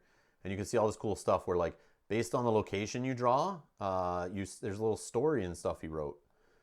Where when destroying a barrel, you find bombs. At the Ash Gardens, you find fire bombs. So there's like all these cool little story things. When you go to these places, it's like the video game. You're going to find items hidden in those places.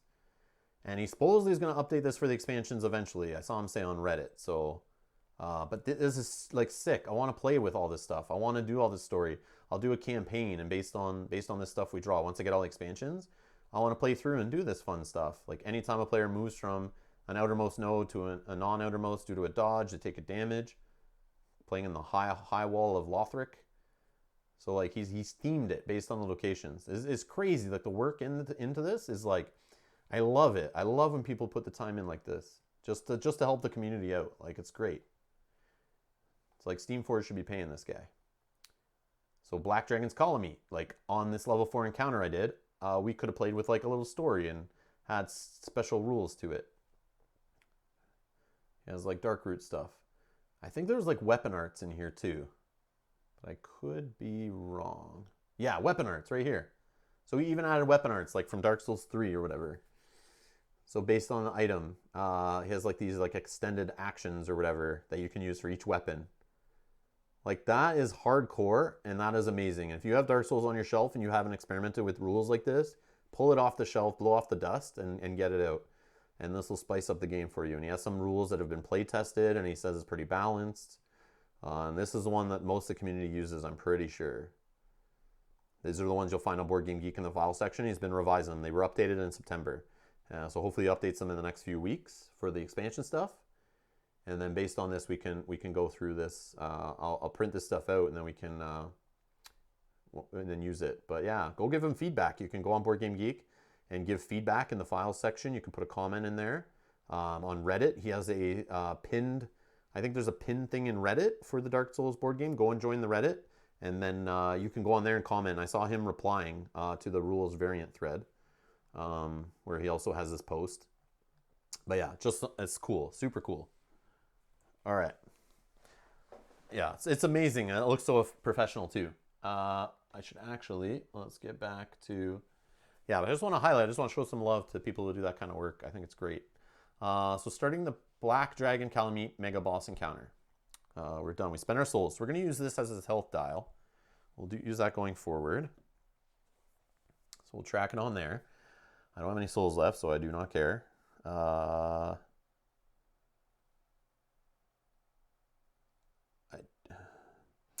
don't think there's any reason to do a bonfire rest to get my token back.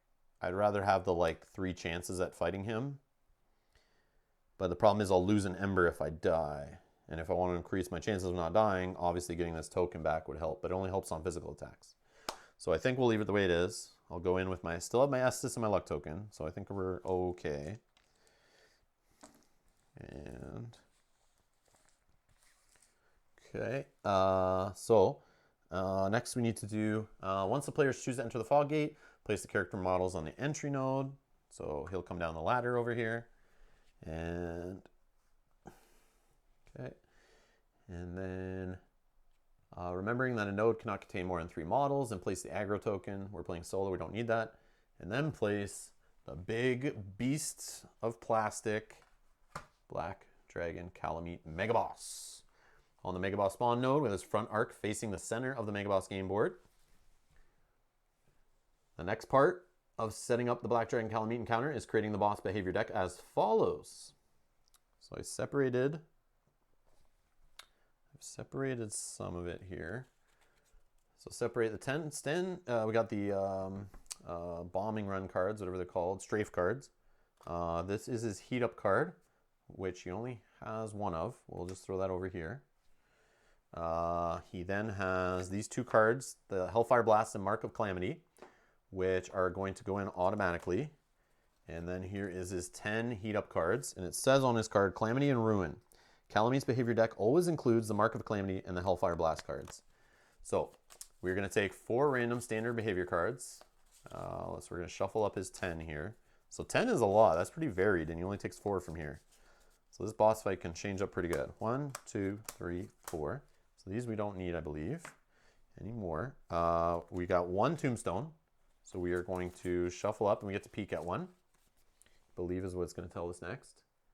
Yeah, reveal 1 random encounter out of the 4 for each gravestone you found in the level 4 encounter. So we know he's going to do a head strike, which is a range 1, moves forward towards the closest player, which is obviously me, pushes, but no attack on the push. Then he attacks the closest player at range 1 for 6 physical, and staggers if he hits you. And then his weakness is the back arc. So 6 physical with stagger is annoying. Kind of similar to Sif, what he was doing yesterday. So we know that one. Okay, so then take the 2 signature behavior cards, Mark of Calamity and Hellfire, add them to the 4 random behavior cards, and create the behavior deck. Place it face down with an easy reach. After creating Kalameet's behavior deck, take the 8 strafe cards and shuffle them. And place them face down next to the behavior deck with an easy reach. Okay.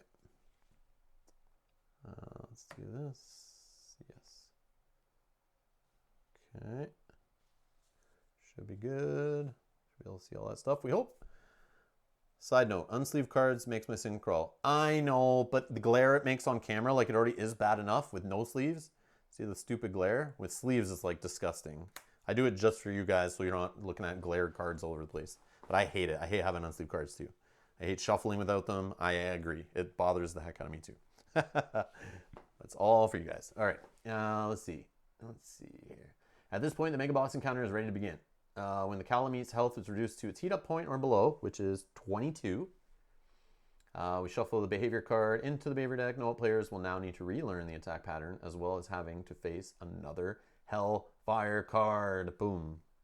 So his heat up automatically does the Hellfire. Okay, good.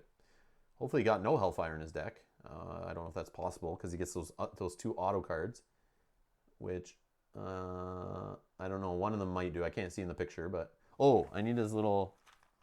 we got to read about this. I think I only need one. I need one of these tokens. All right, ending Omega Boss encounter. Well, let's deal with that if we actually get there. Here we go. Calamity condition.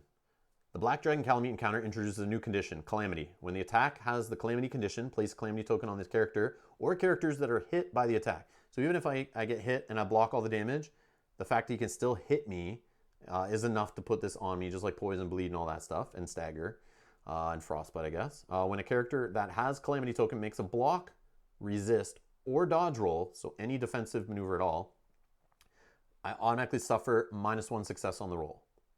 If they suffer damage from the attack, then after that, I roll my roll. If I take any damage, then I remove the Calamity token. And then note that the Calamity token, much like Bleed token, is not removed at the end of a character's activation. Strafe attacks. So the Black Dragon Kalameet encounter also introduces a deck of strafe cards that are used when Kalameet flies into the air and strafes the ground with roaring flames. When a strafe attack icon is revealed, the players need to draw and resolve a strafe card. If the strafe deck is empty, when a behavior card with a strafe icon is resolved, create the new strafe deck by just picking it up, turning it over face down without shuffling it. So just like the behavior deck, combat then continues as normal. So we can, I don't have the brain power for it, or the memory, but we could memorize the fiery run, but that's a lot of cards and they only happen so often. So let's just focus on the behavior deck. But technically you could try to memorize his strafe runs. At least you remember like the first one, how it went usually, I would think. The strafe icon indicates a special type of magical attack. Instead of attacking characters within an arc or at a specific range, the strafe attack targets all characters on particular nodes. To resolve a strafe attack, first remove Kalameet from the tile. Any models that were on the same node as him remain on that node. Then reveal the top card of the strafe deck to see which nodes are affected. Resolve the magical attack against any targeted characters. Lastly, discard the strafe card and place Kalameet on the landing node. So this little symbol shown on the strafe card. Any characters on the landing node are pushed onto any adjacent node. So it's kind of like a leap. And then they give you a cool scenario in the end there that you can do in the book. So that's kind of cool. Oh, look at this. Oh, that's cool. So section 4, I guess this goes on to the campaign that's in the base game. But that's neat. You can set it up like that. That's cool. That's cool. And then we got some art. Okay, so I think we're good. Let's leave this up in case we need to double check stuff. But we're ready to go. Let's see what the chat's saying.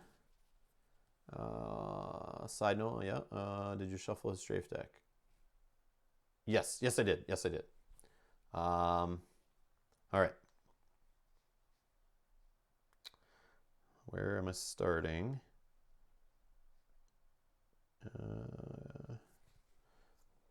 I'll start close to me in the corner, I guess. See what happens. Let's watch him a bit. All right, here we go. So Consuming Blaze. So his first one here, at unlimited range, he is literally going to fire on me for 6 magic. Crap. And then he will move back away from me and push anyone who is on his node or he moves into or whatever. So already, we know we can't just hide from this guy. And the other thing is, am I starting on a node that I'm going to get burned on? That's the other thing I don't know is run. Let's see. Kalameet has 8 strafe. Old Iron King has 6. And Guardian Dragon has 4. Oh, okay. That's good to know. I have the Guardian... No, I don't have Guardian Dragon. I don't have Old Iron King. I only have Kalameet. So this is my only strafe guy I have. So I want the Old Iron King, but then I found out he's hard to get and he's expensive and all that. So Kickstarter exclusive, I guess.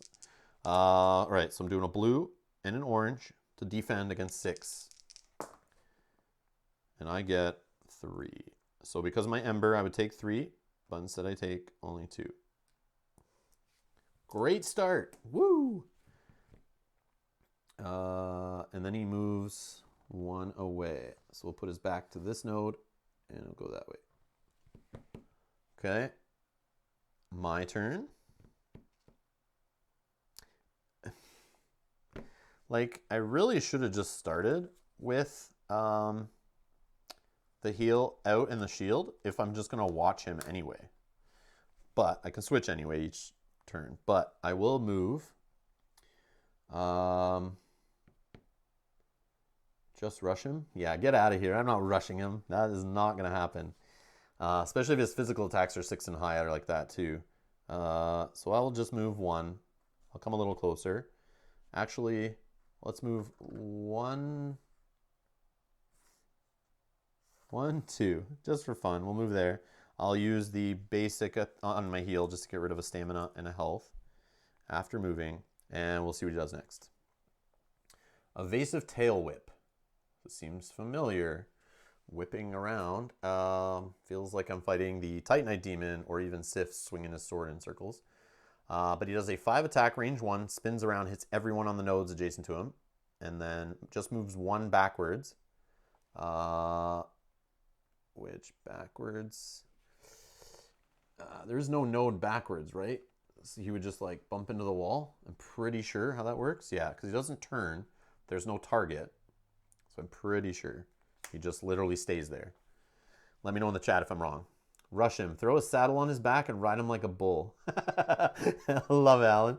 I love it. I will if I beat him. But yeah, that'd be sick. If I beat him, can I then take him to go fight Gaping Dragon and use him as my weapon and fly him around and burn the other guy? That'd be pretty awesome. Or I get to go into more level 4 encounters, but I get to ride a dragon next time and just burn all the range guys on the back of the board using his strafe deck. That's my attacks. Okay, so let's do... so he did his Evasive Tail Whip. Now I get to go first. Let's just... No weakness on the second card. Weakness was back on the first card. Let's do...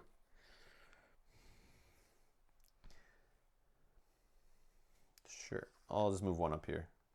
We'll do my basic heal.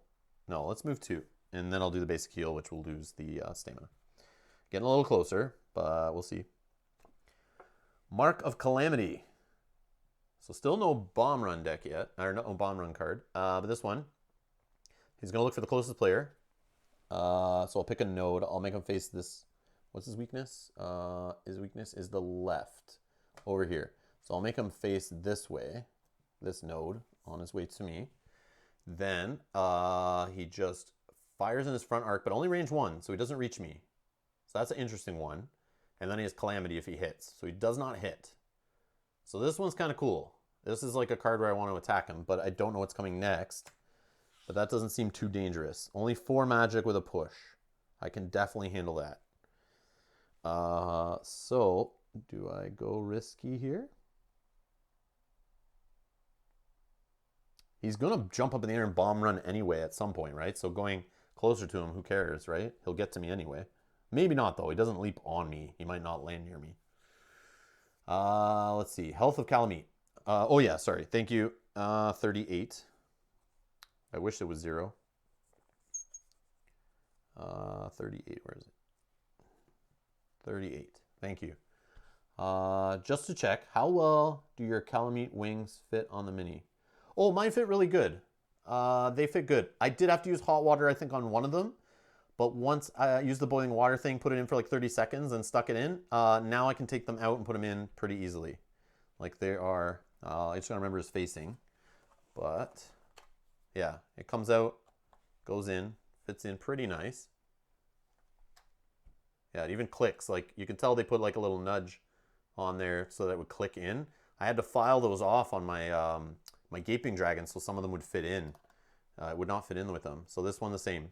I had to use hot water and then I put it on. I think I did hot water on both of these ones actually to get them in. They wouldn't go in originally.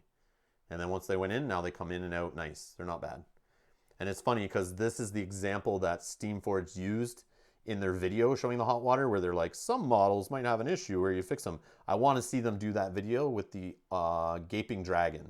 Like, show me that one. And I doubt they did that. Maybe they did, but that one's like friggin' horrible mini. Horrible mini for putting that together.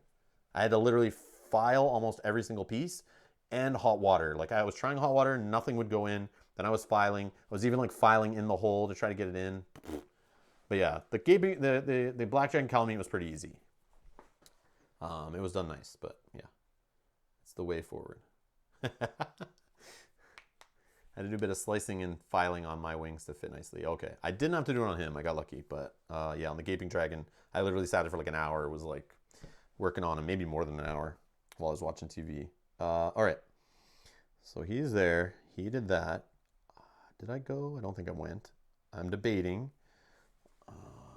1, 2, 3. Is that his weak? That is his weak arc. Should we get risky? I think so. So let's switch it up. 1, 2, 3. So that's 2 stamina to get in there, right? 1, 2.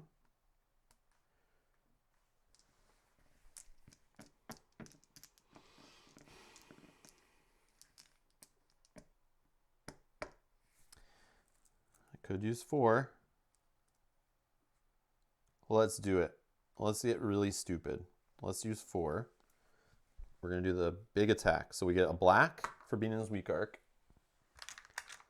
I'm just hoping he jumps away, does a fire run this time, and I'm not in the spot for the fire. And even if I am, hopefully he just gets far away from me. I don't know where he stays based on his fire cards. That I'm not sure. But we'll find out. Worst case, I have a spark. I can die. So I get this for one of my upgrades. And then I get... oh, I guess I had enough black already. Let's see here. So an orange, a blue, plus a black for the attachment. I get an auto +1, and I roll a black because I'm in the weak arc. And Raleigh says, my Silent Demon Tail and Old Iron King Wing still don't fit picture perfect. I'm okay if they don't fit picture perfect. I don't want them falling out. And for the Gaping Dragon, since I had to shave off even the little parts that click in, and none of them would click in and stay in, except for the tail. The tail did. Tail was the only thing fine on that. I just had to hot water the tail on the Gaping Dragon, and that stayed in and barely comes out.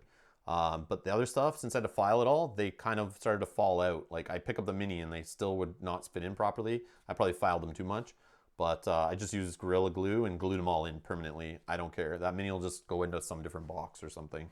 It's like whatever. I don't want to have to deal with that again. Okay, so here we go. I'm leaving myself pretty wide open, I think, but... Oh, he could have like double attacks. That's the other thing. Oh, well, let's see what happens. I got luck, and I guess luck I can reroll. So we're doing a big attack here. Hopefully they're not all like 1s. Okay, not bad. So 7, 8, 9, +1 from my Titanite shard. So 7, 8, 9, 10, right? Did I say? Yeah, 10. 10 total. 3, 6, 4. Yeah, 10 total. He blocks. It's a magic attack, so he only blocks 3. So he takes 7, goes down to 31. I went past it. So that seems pretty good. I won't get rolls like that always, though. YOLO! That's basically what I'm doing. I have 2 sparks left, so like I'm okay to risk it, because worst case, I just get my tokens back. It's only the Ember that I'm kind of like, it'll suck to lose that. But, me. Okay. That's that. All right. He will go. Okay, so 7 magic attack. I didn't see that coming. So bad. Who knew mega bosses were worse than main bosses? All right, so 7 magic after that. So that's a bad thing to be in that spot for. And he does a push on it. So he doesn't turn. He has no target. So he's literally just hitting every node around him for 1. So I'm going to roll a black and or a blue and an orange to defend against 7. I rolled 6. Oh, thank God. All right. Here we go. So that's that. And a push. So I'll just go into this node here. Actually, let's go to this node. Okay. My turn. Let's chicken out. We're going to put the heal and the shield back. We'll lose stamina. 2 stamina gone. We'll do the regular heal. of a stamina and a heal. And we'll just move back here and we'll watch what he does next. Here we go. Hellfire Blast, his other behavior card or whatever that he always gets. So we're going to do a strafe run of 5 magic attack. And then where he lands, he does like a push or whatever. Yeah, so here we go. First strafe card. So it's this way based on where the boss node is. So, oh, I dodged it. I dodged it. Yes. Wow. I was going to go right. Yeah. Wow. Okay. I feel good. So I'm here. I dodge it. He goes, he leaves the board. Then the attacks happen. And then he drops down. Now I'm assuming based on the way this is said, he lands looking at the closest character. Would that be right? So like if his orientation was this way and he goes down to this node, but I assume because it has the target on it, he's going to turn and look at me. I think that's what that is. And he'll push everyone off the node. Let's have him look this way. So he looks at this node. Okay.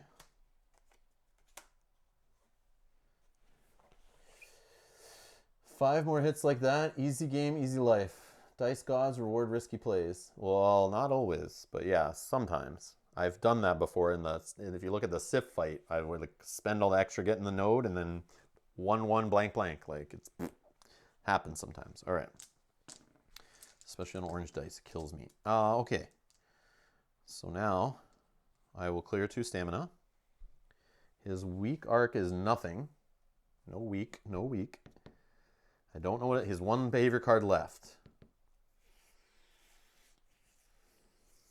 I mean, I have almost an empty bar. But to get to him, it's 0, 1, 2 stamina to get in there. And he'll probably hit me. Maybe it's another strafe run card.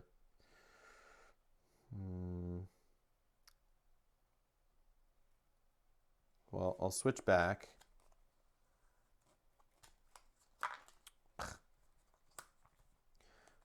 I need to use like little paper clips or something to hold these together. I wish they had like Zombicide style boards for these where you could like keep everything nice and organized. So that's the one thing I wish I had, like the plastic boards like Zombicide. Somebody needs to make like fan made cards for these guys and little trackers on the side, 3D printed. Oh, Mikkel's Wave 3 arrived. Yay. All right, so here's what you do. If you can just drive to my place in Canada and bring that this afternoon, we can just play it here. That would be cool. Mikkel, is that cool? If you could just hop on, I'm assuming a plane and, you know, get here tonight sometime and we can just play. Would that be okay? Or if you could just overnight it to me. Just joking, just joking. All right. So I moved my equipment. I've cleared my stamina. I say we risk it. Any enemies or bosses do bleed in it. Weird that Atoria's shield prevents bleed and poison, but no enemies up to wave 2 inflict that. Yeah, I don't know. Yeah, that's a weird one. I'm not sure. Is there a PvP variant, maybe? You can prevent bleed from other guys attacking you and stuff? 1 for free, 2, 3. I'm going to go right in his front arc for 2. And, I mean, that's not worth it, right? That's, like, stupid to do. But I could just do my basic attack. Let's just do a free one. So we'll do blue, black. There's no weakness. But I get another black from my attachment. And it's an auto +1. So, 4, 5 from the +1. It's magic. He blocks 3. So that is 2 damage, down to 29. What's his heat up? 22. 29. Okay.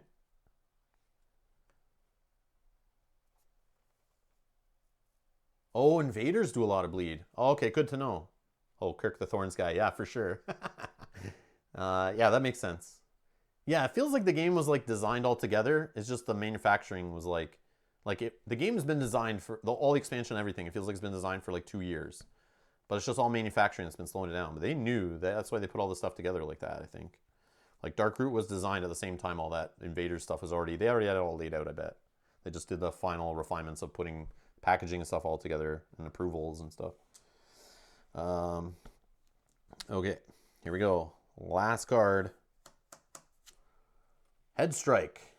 So he is going to push me off the node. I'm going to stay in his arc. Let's go this way. Then he will come at my node. Push me again. I'll go here. And stagger me. Let's get a stagger token. Stagger.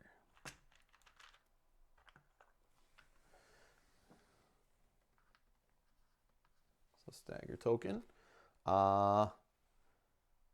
Oh, that's if he hits. He's obviously going to hit me. So 6. I got a block with an orange and a blue. 6 physical. Oh, only 1 gets through. Sweet deal. Okay. And I'm staggered, obviously. So his weakness is his back arc. And his first attack was like a ranged magic anyway. He's going to hit me anywhere on the board, so I'm going to stick there. Then he does like some kind of tailspin swingy thing. So if I can move out of 1 range from that, I think I'm okay. And the bombing run isn't until like the 4th card, I think. And we don't know where it'll be, but it'll probably be different than this. I assume it would be completely different. All right. Oh, and I got to spend extra stamina. So my turn, I'm going to lose 2 stamina. Let's go free to this node. And then we'll move base to base on his back node for 1 stamina. Then, yeah, magic attack of 6. I'll just do my regular attack, but I do have to spend 1 stamina for it because of stagger. That'll go away at the end of my turn, but I'll get rid of it now. So we'll do blue, black, plus black for the attachment, or the upgrade, plus black for weak arc, right? 1, 2, black, black, yes. No extra stamina for that.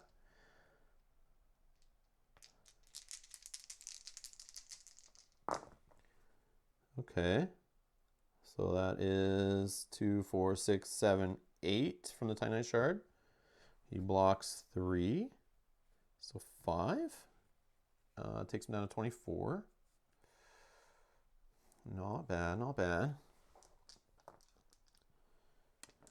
Is there anything else I'm forgetting? I don't think so. All right, here we go. Fun times ahead. Mikkel might do some solo later. I totally would. If I just got that stuff, I'd crack it all open. I would then definitely try to get like mimics. I would try the mimics right away and get the whole cards in to hopefully get summons going. And I would try like Iron Keep scenario stuff, just to see what those enemies are like. 2 more till heat up. Yeah, 2 more. I know. Okay. So his pattern, I don't really have to worry about his pattern too much. Like I'm sure it's going to go away soon, but I could be wrong. We'll see how bad he hurts me. So he will magic attack at unlimited range to me, which I'm right here, so we're good. His weakness is his back arc, and he's actually going to move backwards, so I'm kind of good here. Oh no, it's not back, it's his right arc. So it's like this. So it's this arc right here on the right. Okay, so let's do the first thing. 6 magic. We're going to block with an orange and a blue. So I take 2.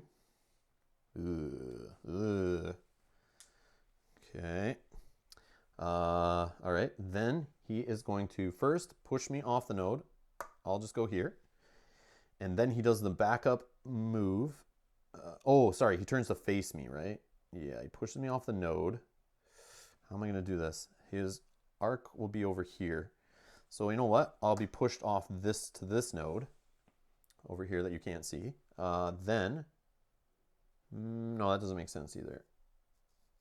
No, I'll just go here. Whatever. He'll then turn.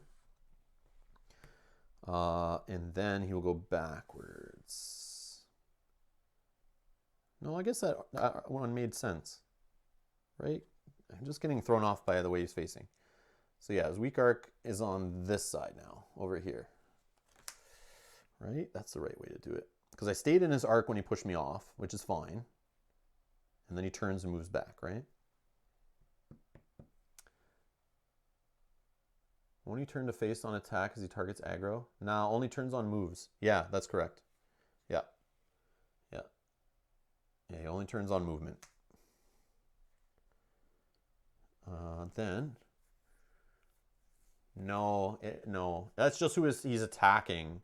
That's all that means. Yeah, go look it up. There's like, I don't know if it's in the FAQ, but there's definitely threads where I saw the developers like answering that. There is FAQs that say it though, like fan-made FAQs that pull in from like answers all over the place.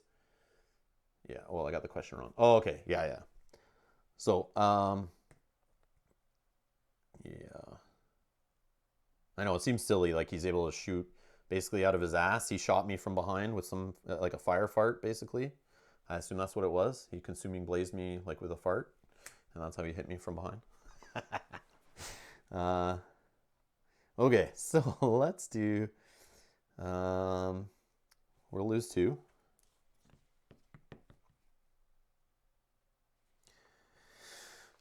Free, and we'll move in for 1. And let's just do a basic. Because I think I'm going to do a heal soon for 3 stamina. So I want to keep my stamina kind of low. So I'm in a weak arc. So we're going to do blue and black for regular. Upgrade, weak arc. Let's get him. He's going to heat up though, but meh. 3, 4, 5, 6, 7. Blocks 3, takes 4. Drops down to 20. Probably should have went all in, but that puts me 1 away, and that is not good. So yeah, I could have went all in an Estus. Sorry, that's what I was thinking. Go all in an Estus and then just heal and be chicken for the rest of the fight. But I think I'm okay. So heat up time. Right, heat up at 22. So this is the heat up card. Just double checking. Yep. Okay. So we will throw it in. Now we don't know his order anymore.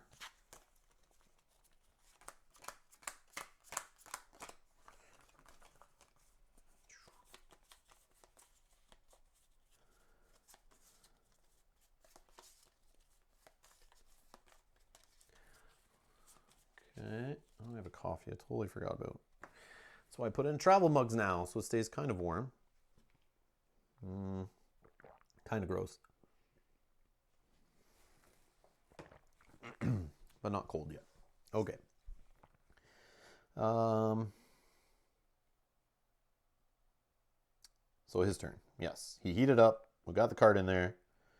Now we have a new memorization here. So he could just attack me again, magic. It could be that 7 attack. It could be bad that I'm there. But we'll find out. All right. There's the tail whip. Yep. Okay, tail whip. So it's only 5 physical. That's not bad. So he does a tail whip on me. I'm going to do blue and orange. Fully block with 6. It pushes me. And then he's going to just move backwards. So let's stay in that arc. We'll go over here. And he'll try to move straight back, which he can't because the wall's there. So that's that. Right. Yeah.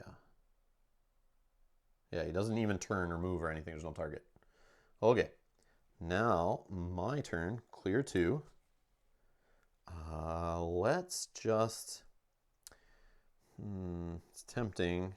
There's no weak arc. I'm going to take this time to spend 3 stamina. Heal all 3. Then...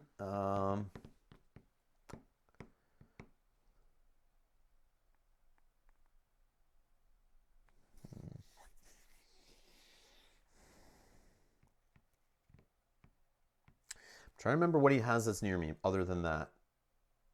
He could shoot magic across the board that gets me anywhere. He could do 2 bombing runs, which could get me anywhere. So it really doesn't matter where I stand. There's just that 7 physical or 7 magic, whatever it was. I just don't remember what that was and where that was.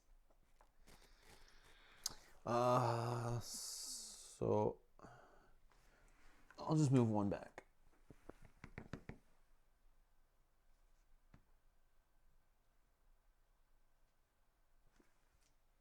I'll spend 1 more. Let's go in the far corner.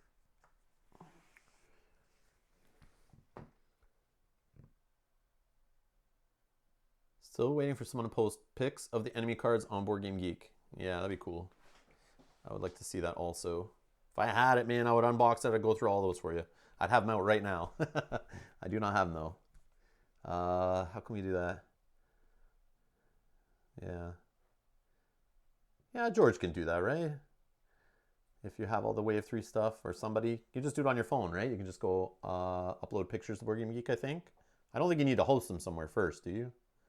Raleigh, search Dark Souls, the board game, and order for upload date.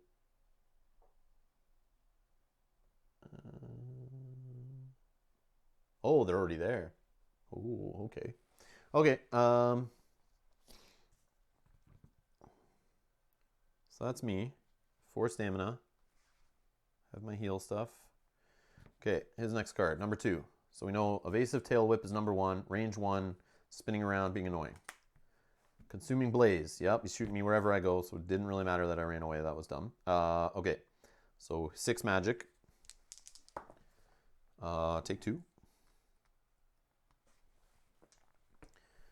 And then he will... Let's go back this way. No, let's go... Yeah. No. He just wants to get further from me. Let's go this node. Yeah.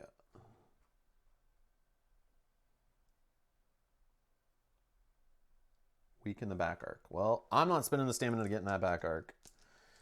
So screw that. All right. My turn. I will lose 2. I'll do the free magic thing. And then 1 free move down here. His turn. Rising Inferno. Okay, range 1, 7 magic. So it's range 1. Okay, I wasn't sure with the 7 magic attack, whether it was physical or magic. That's number 3. 7 magic attack, range 1. So stay out of range of him on the 3rd card. Beautiful. He doesn't move or anything. But no weak arc. So, my turn. Lose a stamina. I'll do my free magic thing to get rid of the health. Let's switch it out. I feel like we don't need it right now. I don't think we'll attack him yet. But let's go. 1, 2, 3 for 2 stamina. A little risky. He will go. Hellfire Barrage. Did I step out into the way of a flaming... If I could have stayed on this wall, which I was trying to avoid these for, to risk it, if it doesn't hit that wall and it hits me now, I'm going to be ticked. For 6. For 6 on the heat up card. 6 magic. Here we go. So he leaves the board. Then he does a 6 magic attack on the fiery run of... Oh, did I dodge it? Did I dodge it? Yeah, I dodged it. I'm right there. I dodged it. I would have dodged it in both situations. I'm lucky today, boys. Lucky today. Okay, so then he's going to go on this node right here and face... So he's not weak anywhere. I'll just have him face this way. Okay. Yeah, then he just faces the closest player. That's fine. My turn. 2. No weak arc, but he's close to me, which is good. I will move up. So he's got another strafe run card coming. Whatever. I don't know them all. I can't. I'll just gamble. The only thing is hiding in the back arc if that is a thing. So let's go to here. And I mean, he's not weak there. So let's do free, move in for 1. We'll just go to a side arc here. And then just 2 black and a blue. No, let's go all out. Let's go all out. 4 stamina. Orange, blue, black, and a +1.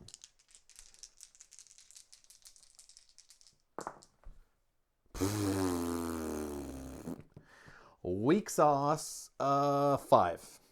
He blocks 3. He takes a big 2. Woo! Down to 18. Right? 4, 5, yeah. Okay. Dice gods are not with me. I rolled the right amount of dice, right? Yeah, I did. That just feels so crap. Okay. I know I could luck token, but I think I'll only do that if it's like the final blow or I'm going to die. Okay. See how bad I put myself there. I have 5 left on my stamina bar. Hellfire Blast. Yeah, so he's going in the sky 2 in a row. So we know he's doing a strafe run 2 in a row. So you get lucky or you don't. So he leaves the board. So I'm on this node. Okay. Strafe run of 5 magical. Oh, no, I didn't dodge it. I was holding the card the wrong way. So I got hit finally for 5 magic. Fully blocked for 6. Then he is going to come in the center, facing me. Keeps close. I like that. I like that he stays close. I've been lucky with that, so it helps me not waste so much stamina. Okay, so what does he still have left? I don't remember now. I'm so thrown off. He's got 2 cards left. We've seen his range attack. We've seen his 2 strafe runs. We've seen his 7 hit of magic damage. We've seen his tail whip thing, I think. I feel like he has some kind of 4 magic attack or a 4 physical that's like pretty weak that I've never been hit by yet. I don't care. So I can stay near him, I think. He has no weak arc again. This guy never has weak arcs, like only on like 2 of his cards, I feel. So I'll lose 2 stamina. I will just move up for free right in his face. I don't care, man. YOLO. I don't need to move around the arcs. Let's not waste any other stamina. Let's go. Should we try our luck again on a crazy attack? I feel like not. Yeah, let's just do a regular. But how much is that actually going to get through? If I did 4, that leaves 3 on my bar. No, let's wait. We'll do a regular. Blue, black, and a black from the upgrade. +1 off Titanite Shard. So 3 total. He blocks it all. Nothing. Let's get these out of the way. All right. Okay. Oh, he has some stagger one that I haven't seen yet. That's going to happen soon. All right. Yeah. Head strike. Here it is, the stagger card. So stagger card is second to last. He moves forward. So he pushes me off the node. I go to this one, I think. It doesn't really matter, right? Because he's going to just move forward and push me again. I'll go here. And then he attacks for 6. Physical. Fully block. Got lucky there on the 4 on an orange. Okay. And then the stagger thing happens though because he still hit me. Okay. All right. So now I'll lose 2. Only 1 on my bar, which is good. Weak arc. The back. Let's do it. Free. And the node he's on, yeah, it cuts that in half. So then I just spend 1 stamina. I'm in his back arc. Okay. 1 stamina for the stagger. No matter what I do here, I'm attacking him. So I spent that. Then I know his 7. I don't think it's I think it's a 4. I think his next attack's a 4. I feel like it is, but I could be totally wrong. But I will risk it. We're going to spend 4. We are going to go orange, blue, black for upgrade, black for weakness, +1 from a Titanite Shard. Yep. Man, that was a crap roll. All right. So 2, 4, 5, 6. Only gets 3 through, down to 15. Yeah, it's one of the rare cards where he has a weak arc too. That's not good. Okay. Just prolonging the fight. So, next one.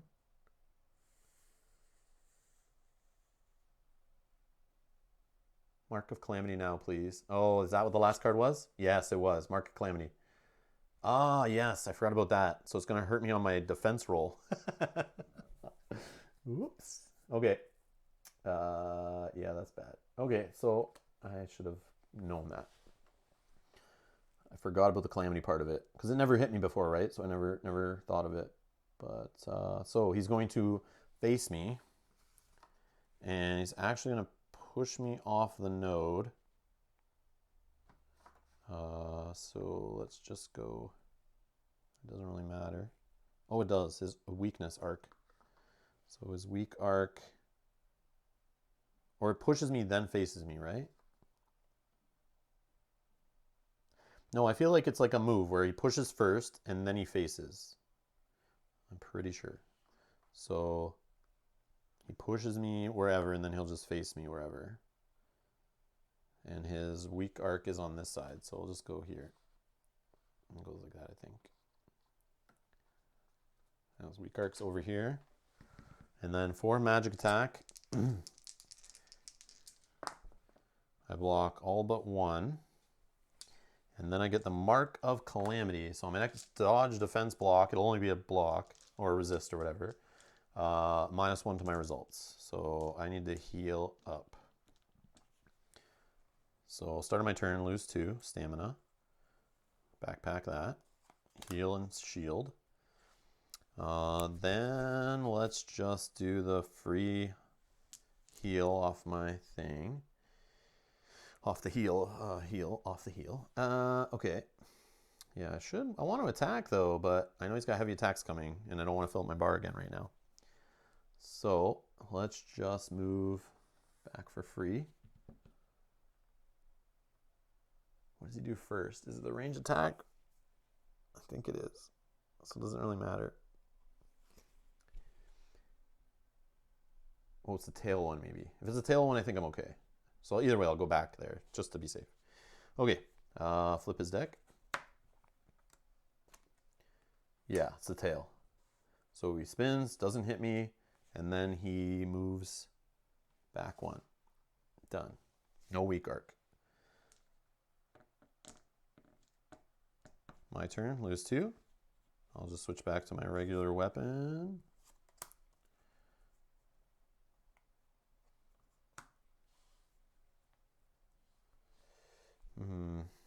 Kind of have to get hit to get the damage off from the other token anyway. So a 7 attack is in there, and the range one is coming. I'll just stay where I am. No, maybe I'll move 1. I'll move 1 for free. Okay. Here we go. Yeah, magic attack that I can't really avoid anyway. So I'll roll a blue and an orange for 6. I get 4, but it's reduced by 1 to 3. So I take 3, but because of my ember, I only take 2. And because I took damage, we lose the Calamity. It's gone. Okay, then he looks at me and moves away 1. Well, I guess he faces the node he's moving to. So we'll put him in the corner. Now I lose 2. So he's 7 attacks next, I think. So I will. Let's go here. I'll do the heal actually. I will. Yeah. And let's just do 3 stamina for 2 heal. Or do I just do the free one? No, let's just do the free one. So just down to 1 health. Okay. Now his next card. Rising Inferno. Yeah, it's only range 1, so we're good. That's good that I stayed there. So that's done. Doesn't move, doesn't change facing. Now we know he's going on bomb runs. So I might as well just go into his node. So let's weapon back. Let's go in and try to get an attack. 1, 2 for a stamina. Well, let's spend 4. And we'll just do orange, blue, and a black. Wow, that orange die, man, not hitting. So 4, 5, so he takes 2. Down to 13. Okay, his card. Here we go. Hellfire. It's a 6 attack one. Oh, I'm on his node. I'm on his node. Yes, look at that. Look at that. Right there. All right, but he stays close too, which is good. So, I don't get bombed. He leaves the map and then comes back in on this node facing me. Right? Yeah. Calamity in heat up stays permanently, right? Yeah. Yeah, till the end. Attacks push 2. Oh, was I forgetting a push on an attack? I didn't get hit by that one. That one doesn't push. That one I didn't get hit, I don't think. I don't remember now. But yeah, I gotta remember those if I was forgetting them. I'm sorry.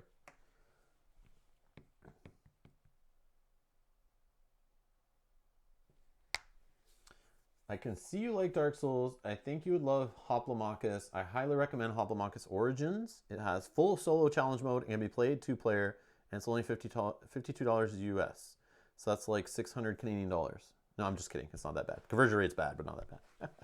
Attack push was for Mark of Calamity. Oh, okay. Okay, I'll remember that when I get to the card. I'm so sorry. Yeah, I get messed up sometimes on the icons when what happens. But yeah, Vinyl, I appreciate that. I will look into it.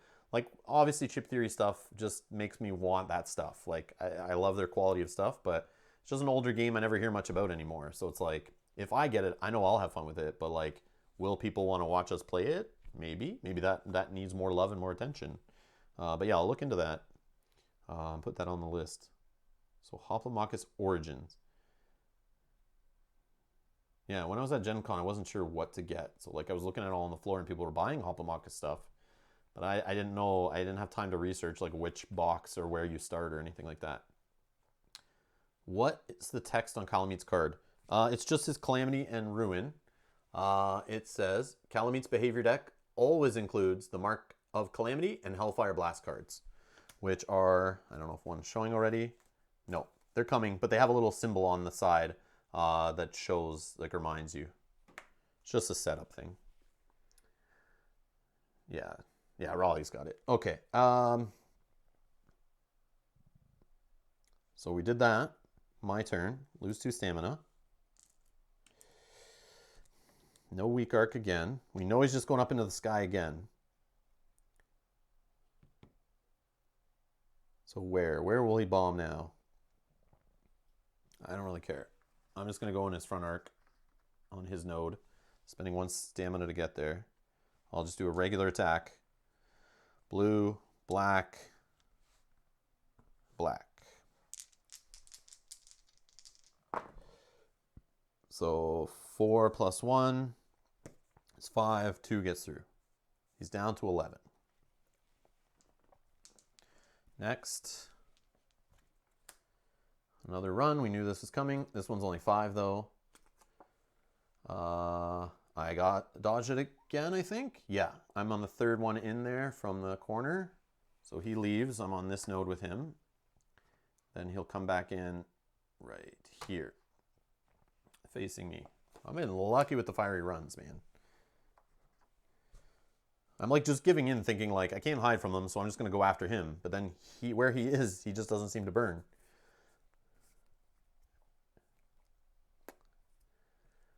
Hellstorm Wargaming is here. Cool, I missed that bit of setup. Bloody hell, Mikkel. There goes the neighborhood. Who let Hellstorm Wargaming in? Oh no, you need me to block and delete him out of here? Like ban him from the chat? Just picked up Wave 3, so I'm feeling itch again. Yeah, I'm waiting for Wave 3 to arrive here in Canada. Hopefully I get it next week, and I'll be doing tons of streams, playthroughs, unboxings, all that stuff. We'll highlight it. I'll try it out. I'll try out everything. I'll have some 2, 3, maybe even 4-player videos where we all try stuff out. I definitely want to get back to the table. Yeah, I miss the days. Like, I have videos of us 2 years ago where we'd have 2, 3, and 4-player playthroughs, campaigns, all that stuff. I miss all of that. I want to do that again with mimics and summons and all that stuff. We play every Monday at Dragon Slayers if you're free. Oh, that's cool. You guys play this still every week? Or you just play general games? That's cool. All right. Let's do... yeah, that's his attack, so I'll lose 2. So what was coming next? We know Mark of Calamity. We don't want to be there for that. The stagger one, that's what it is. The stagger one. So we'll just go in and then go away. Yeah, let's do that. So no weak arc again. Oh, there's going to be a weak arc. It's the back, right? But does he turn anyway? Whatever. 1, 2. So let's move in. We'll touch his base in the front for 1.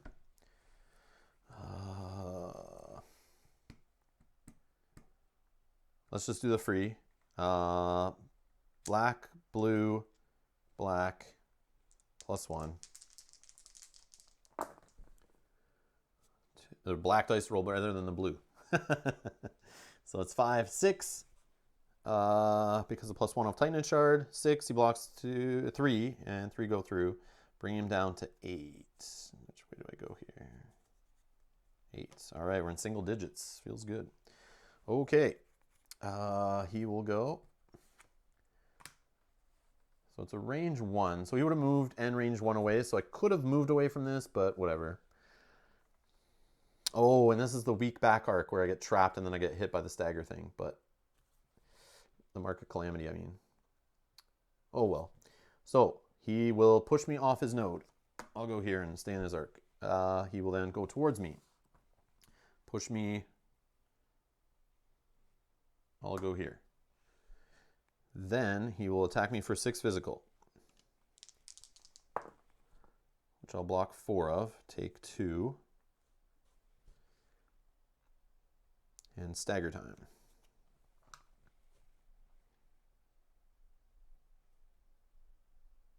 Okay, my turn.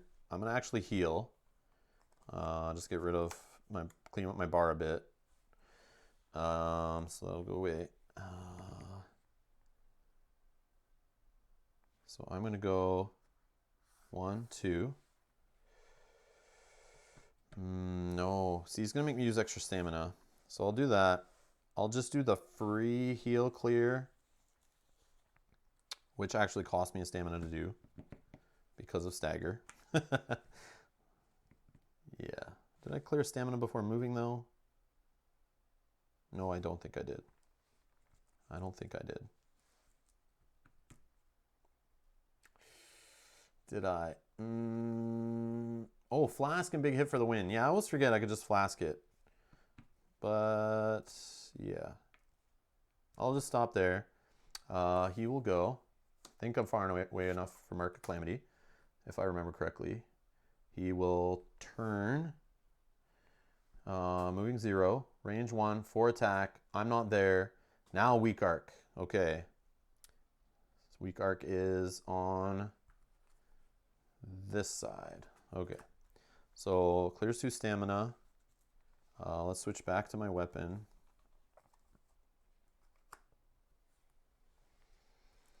One, 2, 3. I think I'm in, right? Because I go here and then it's split, so then I just move in. Yeah. Let's just go on his base. Okay, and then do I do all 4 and then flask? Yeah, let's do it. Let's get crazy. So 1, 2, 3, 4, and I'll drink my flask now, whatever. And then we're going all big attack here. So orange, blue, black for upgrade, black for weak arc. There we go. There's a roll. 3s and 3s on my orange and blues. Finally, that's what I've been waiting for all battle, pretty much.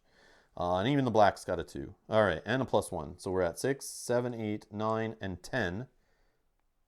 And he blocks 3, doesn't he? He's down to 1 health? Yeah, whatever. Okay, that's cool. Right? Blank, blank, blank. Yeah, that's usually Raleigh. That's what I expected, but whatever. I can't even re-roll any one of those with the luck token. I'm not even gonna try it because they all were pretty good. Okay, let's do. That's me. Clear bar, sitting in his left arc. We're gonna flip his deck. We know it is the tail whip, unfortunately, but whatever. So he will attack me for 5 physical and all arcs there. At least I'm not Kalameet up. Oh, look at that. So I would take 3, but only 2 because I have an Ember. And then he just moves backwards, but pushing me off. So I will push into this, stay in the arc. So that's split. And then he'll just go backwards. Yeah, he doesn't change his facing. Okay. No weak arc. I will just move in for free into his arc there. And let's just YOLO for 1 health. Orange, blue, black. All right, we got 6 total. Boom, he's dead. We got there. Boom. All right, Dragon, you're my bitch. There we go. Now I got him as a weapon. I can ride him, just like Alan said. There we go.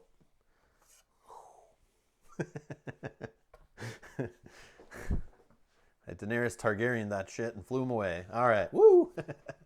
Yes, thank you. Thank you guys for your help. That was awesome. So what are his weapons? Do I even have them? I'm curious. In a campaign, you would get his weapons into your thing, right? And keep going. What's his symbol? This symbol?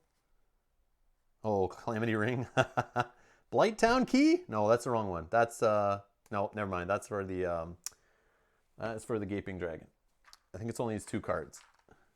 Calamity Ring, which has 0 requirements. Yum, yum, yum, yum, yum.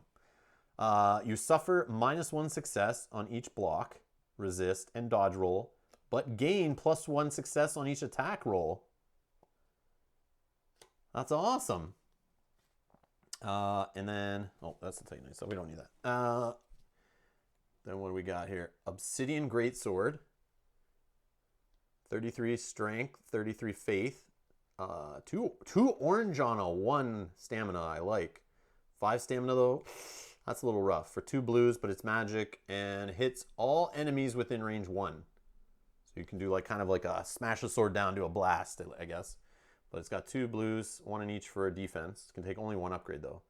I don't know, 2-handed 2. So that's I don't know. Defensively, like I play defensively, it's not really my jam. But I mean, on a level 4 encounter, get surrounded, roll 2 blue dice with maybe another black or a +1 off a Titanite shard. And hit all the enemies with magic. You could clear a whole bunch of stuff. Yeah. It's 5 stamina is good for clearing big rooms, says Mikhail. You're right. Yeah, that's what I was thinking. But not so much for like a boss fight maybe, but that's cool. But yeah, that's neat. That's neat. It's just too bad, like, yeah, you don't get them unless you're playing a campaign or whatever. Yeah, Dermot, thank you. Good game. All right. I think that's it. That's it for our stream. That's it for our playthrough. Thank you to all our Patreon backers, everyone who donated to our Too Many Bones Undertow expansion fundraiser. We're almost there. We're so close. Hopefully we hit. We're going to do a Too Many Bones stream. I don't think tomorrow. I think it might be on the weekend. We might do a 2-player, maybe 3-player. I'll figure it out later. But we'll probably do it around the weekend, maybe Friday night, Saturday, something like that. And depending if we have a 3rd human player, we might have Justin around. If not, we may do it where the chat controls the 3rd gear lock. So that's coming up at some point. We'll organize that for sure in the next week or 2. But yeah, if we hit the donation, the fundraiser, I'll order the game and Tink and 40 Days in Daylore expansion. We'll get some Too Many Bones going. But next week, hopefully I get the expansions for this, Wave 3. Hopefully they come later this week or next week. Once I get them, I'll unbox them. You'll see those videos. We'll do some live streams. Maybe I'll unbox them live even. We can go through the cards and talk about it. And then we can do some live streams playing. And then eventually we'll get a campaign going, 2 or 3 player campaign. I'll do a solo campaign too in the day probably, where we go through some Dark Souls with the new expansion stuff. Some Iron Keep, some Summons, some Invaders, some Mimics, all that stuff. And yeah, so keep an eye out for all that stuff. Thanks to everyone supporting. And YouTube chat plays would be fun. Yeah, I want to do that. My wife said that. It was a good idea. And YouTube has like a 0 latency option, which has been crappy in the past, but I figured out the settings in the streaming software to kind of make it work good. I found a YouTube video where the guy explained how to do it. The quality drops of the video, but like the chat is like instant, like 2-second delay maybe. It's awesome. I tried it one time. It was decent, but the video after was kind of like a little grainy and stuff, but whatever. For the fun of the game, I'll do it a one time, try it out and see how it works. But yeah, stay tuned to the channel for that. I'll tweet about that. I will post it on Facebook. I'll do it in the Facebook groups and stuff. So follow me on Facebook and Twitter at least. That stuff is in the description below, so you don't miss out when I start talking about it. Maybe I'll do a poll on YouTube where you can see that on the community page, or you can see it in your app if you subscribe. I'll post a poll where the subscribers, you guys will see it, and then you can vote on which gear lock you pick. I'll maybe put 2 or 3 in there, and then Mel and I will pick our gear locks based on that, and then we'll do that. So stay tuned for that. That will be coming up. So follow on all the social media. Make sure you subscribe, hit the notification bell. So even if you miss on all how we set it up, you don't miss the live stream. So make sure you hit that notification bell, like that little animation's doing right now. So you get the notification whenever we go live, so you don't miss out. Then you can jump on in, and like you guys can all help me out, make decisions, and tell us what die you want to upgrade, what you want to roll, where you want to move and attack, and all that stuff. So it should be fun. It'll be a long stream, and people can jump in and out. It'll be great, but we'll schedule that sometime. I don't know if it'll be this weekend, but it should be soon, because we do have other stuff we have to do related to the channel. I have a prototype coming that I need to learn and play on the weekend to make a video, so that should be fun. But stay tuned, lots of cool stuff coming up on the channel. Thanks everyone for supporting us here and donating and all that stuff, the Patreons, PayPal donations, the fundraiser stuff, awesome. Thanks everyone for chilling in the chat with us, playing some Dark Souls. I'm so happy to get this back to the table. I love this game. And I will check out Hoplomachus at some point, because it sounds cool. It's the same kind of idea. That's awesome. And that's it. I'll see you guys in the next one. Bye-bye.